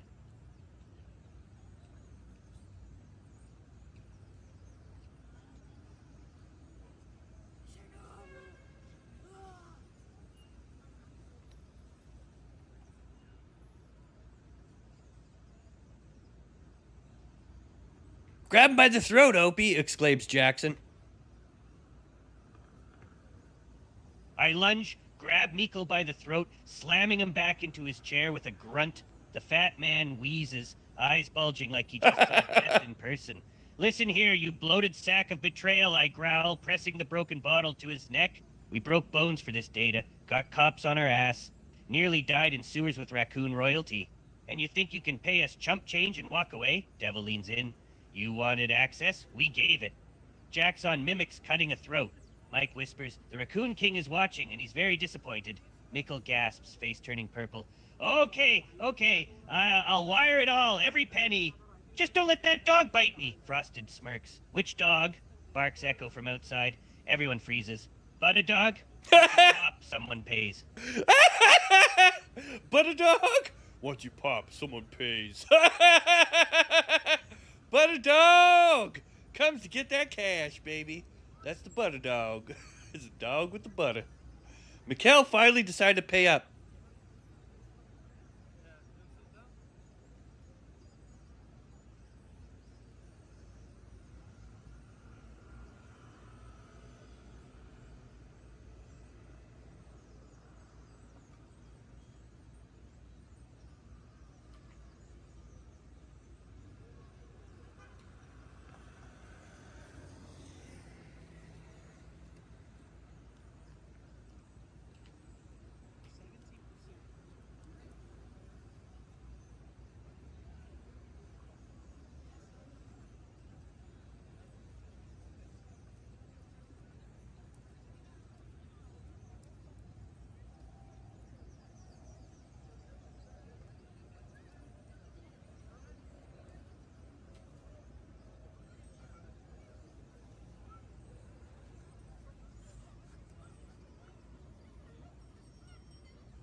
All right, things have taken a crazy turn here.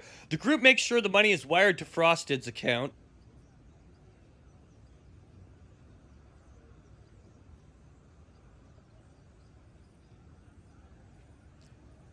Then they decide to leave the container, but before they go, Opie says, "No witnesses!" His catchphrase in these situations, and slits Mikkel's throat before running out of the container.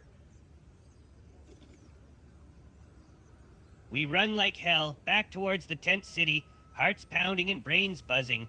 This is really happening. Frosted checks his phone as we run, eyes widening. Money's in my account, he mutters. Holy crap, Mike breathes. I'm rich. No, redo that. I hear gasping like a fish out of water as I run out of the container with the gang. And that's what you get for crossing us, I mutter. Now let's go.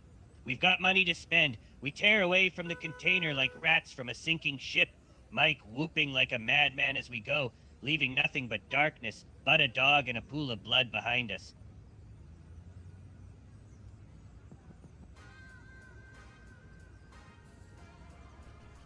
Wow, things have taken a fricked up turn.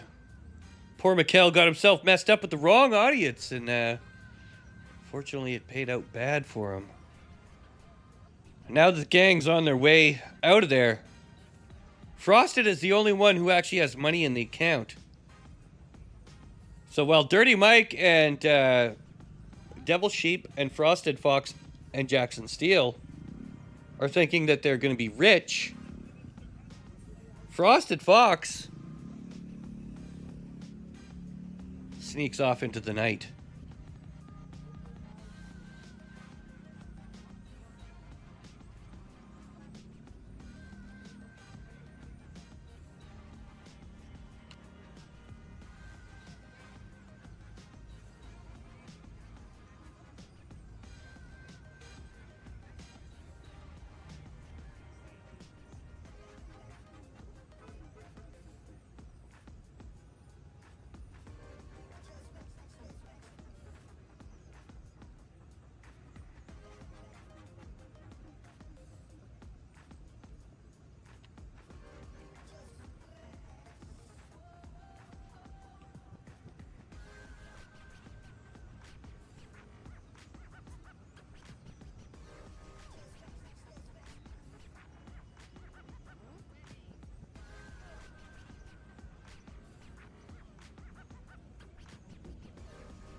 All right, ladies and gents. Things have gotten fucked up here. Just as the gang are about to celebrate their huge windfall, they notice that Frosted Fox is nowhere to be seen. He's taken the money and disappeared into the night. The rest of the group realizes too late that they had all been played for chumps, and now they were wanted for the heist and killing of cops, while Frosted was gone.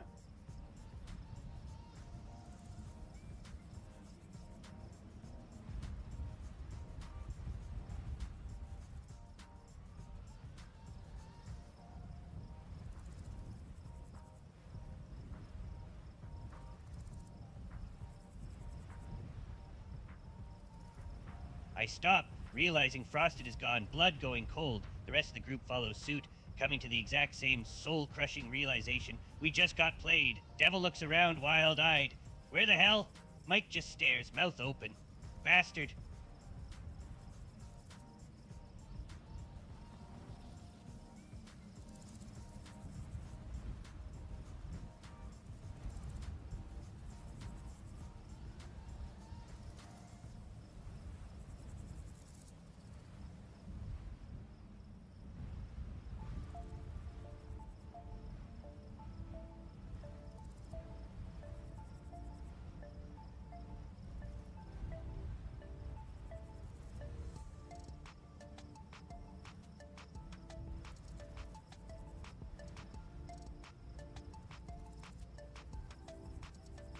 Well, that's how it always goes in the streets. What are we gonna do now? Asked Dirty Mike as Buttadog hops up into his lap. I'm still dumbfounded. We just did a goddamn suicide mission for that jackass, and he just took all the money?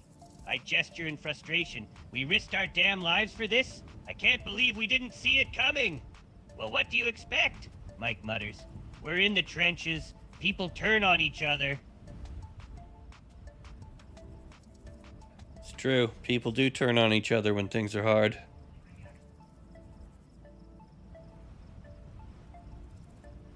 Hmm.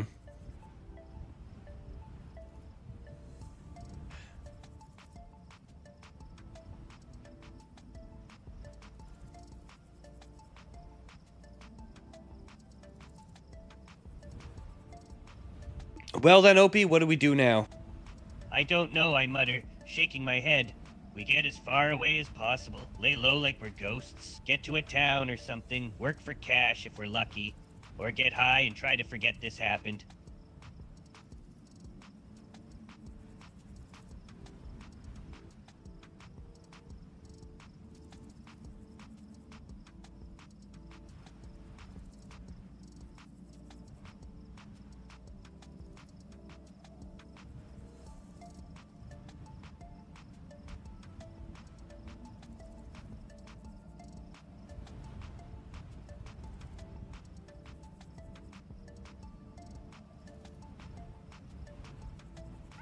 Just then, police sirens ring out and draw near. Night, blue lights flashing through the shipping yard.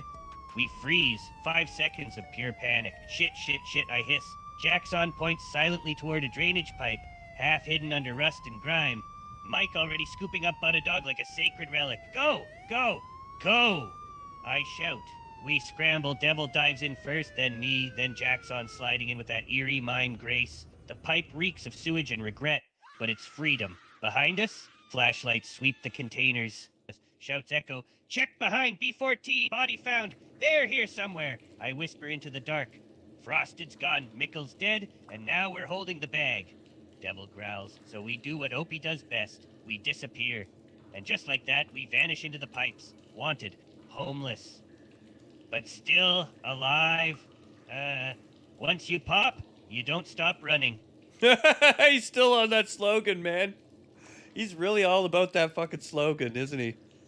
All right, okay, so now we're in the sewers. The cops are on our tail. Things are looking disparaging for us.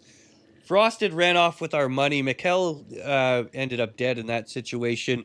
Opie's wanted. Jackson's probably wanted as a cop killer. Butterdog is in tow. We got Dirty Mike, Opie, Devil Sheep, and Butterdog, as well as Jackson. So now we're wandering through the sewers again. Any suggestions for where we go from here? I'm going to have to go use the bathroom, but I'm going to let you guys decide. And we can really take the story anywhere you want. But yeah, think about it. I'll be back in about 90 seconds.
All right, I'm back.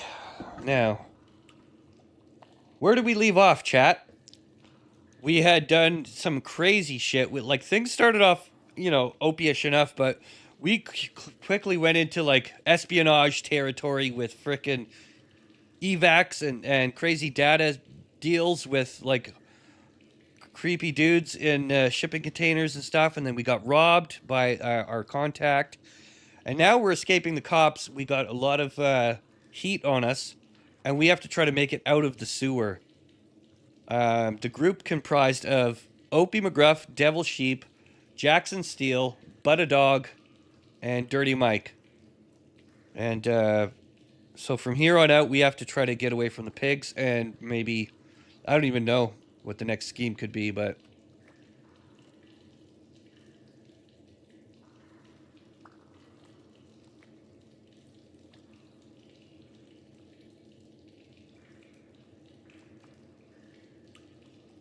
all right, I've got it. Give me a minute, and I'll parse something nice.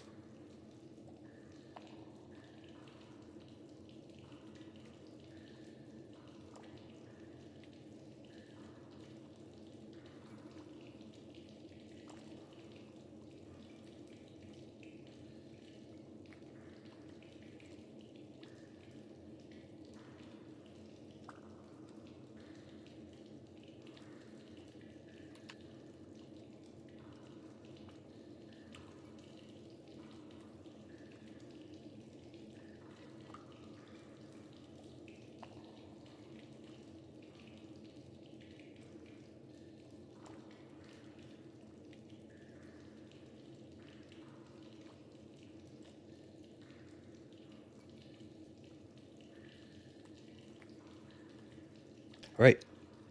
The group slowly makes its way through the sewers as the sound of police dogs follow through the tunnels behind them. I gotta get the dogs barking. Listen. I'm gonna have a. I need a stream deck for this. I'm gonna have like dogs barking. I'll have police sirens. I'll have the background music and ambience for each thing. But this is kind of like a dry run, first run, so bear with me. We just imagine the dogs barking as we go through the tunnel.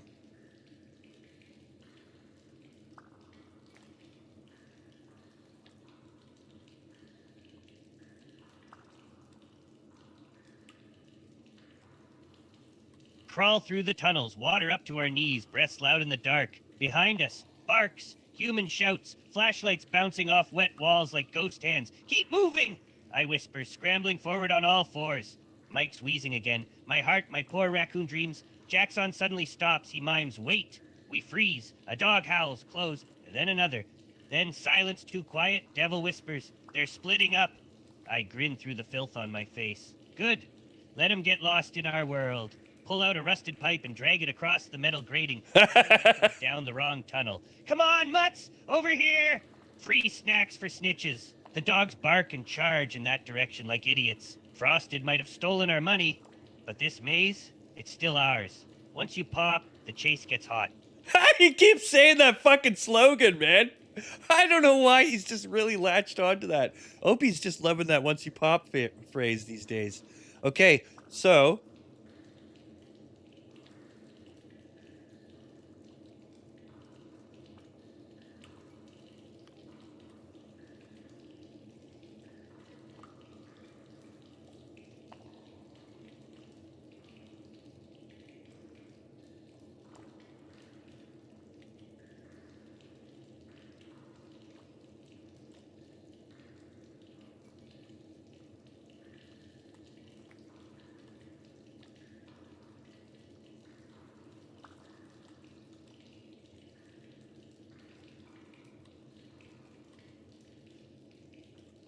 all right. The dogs and police get lost in the tunnels as the group makes their way towards the ladder leading up to the street. We make our way up a rusted ladder, merging in an alley on the other side of the drainage grate. Mike stumbles out first, gasping for fresh air and clutching Butta Dog like a life preserver. Finally, he moans, land. Sweet land. We scramble up one by one. I'm last, my heart still pumping from the chase. All right, we're back out onto the streets.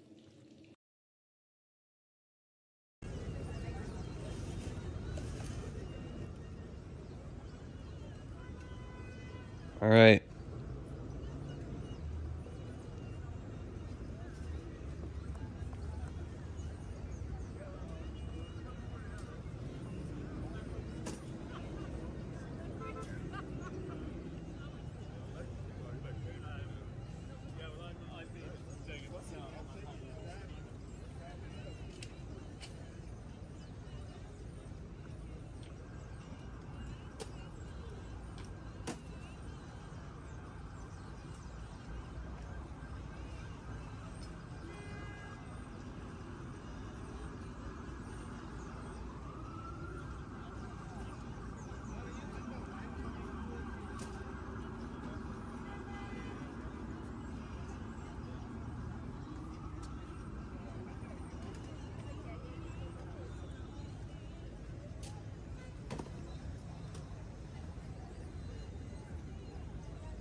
All right. The group makes their way into an abandoned building and regroups. Opie, what are we going to do about the current situation we're in? Asks Jackson.